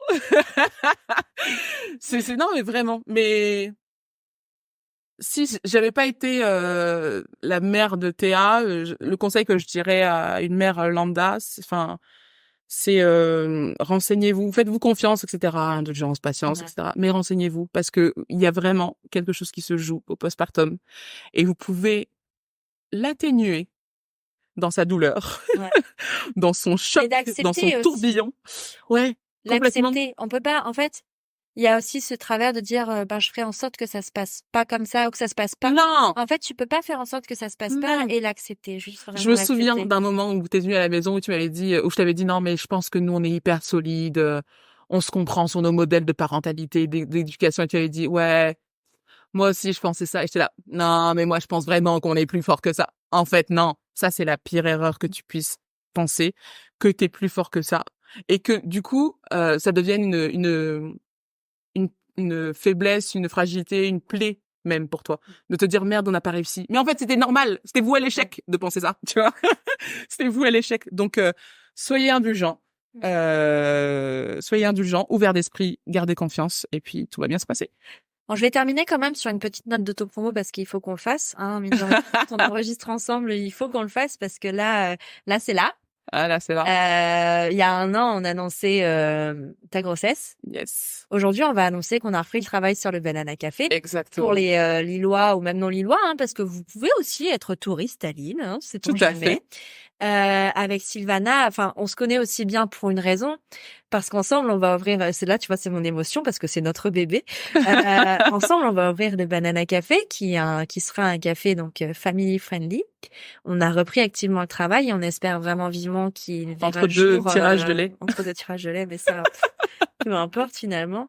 On espère qu'il verra le jour, le premier trimestre 2021. Ouais. On ne donne pas de date parce que on a appris avec l'année 2020 que rien n'est sûr et que c'est ça, qu'on peut pas se projeter et dire et autant dans la maternité que dans le pro finalement et se dire ça se passera comme ça. Le fameux lâcher prise. On sait pas en fait. Mais je suis contente de te retrouver. Oui. Pour le podcast et pour la suite, vraiment. Et le meilleur. Et voilà. Donc, en tout cas, on peut te retrouver toi sur Japan Banana sur Instagram avec tes gâteaux parce que oui, malgré tout ça, là, elle fait toujours les gâteaux. Elle fait toujours les gâteaux, la dame. On en est là, hein. Et puis, sur, et sur nous Banana retrouver sur Café. Banana Café. Voilà. Donc, merci et puis à bientôt. À très vite. Voilà, c'est terminé pour ce nouvel épisode de Prenons un café. Cet épisode t'a plu ? Parle-en à tes amis et partage-le sur Instagram en me taguant @Elise_Prenons un café. Ça reste le moyen le plus efficace pour faire grandir ce podcast. Après ça, tu peux aussi envoyer un max de love à Prenons un café sur Apple Podcast et même sur Spotify. C'est hyper simple, tu ouvres ton appli préférée, tu cliques sur les étoiles et tu mets un petit mot sympa dans la section avis. Par exemple, le 27 septembre, Mathilde Dupe écrivait « Tellement magique d'entendre les mots et les réponses aux questions que je me pose sur certains sujets depuis que je suis maman. Ça devrait être pris en charge par la Sécu, tellement ça fait du bien, tellement ça rassure et tellement ça apaise. Merci beaucoup. » Mais c'est moi qui te remercie Mathilde pour le temps passé à écrire ce message et les mots choisis car ils me touchent énormément. Tu es sur Prenons un café, le podcast qui parle des sujets de parentalité, mais surtout d'humanité, sans tabou ni complexe. Je te retrouve la semaine prochaine pour un nouvel épisode. Abonne-toi à Prenons un café sur ton appli de podcast préféré pour ne rien manquer. D'ici là, prends bien soin de toi autour d'un café.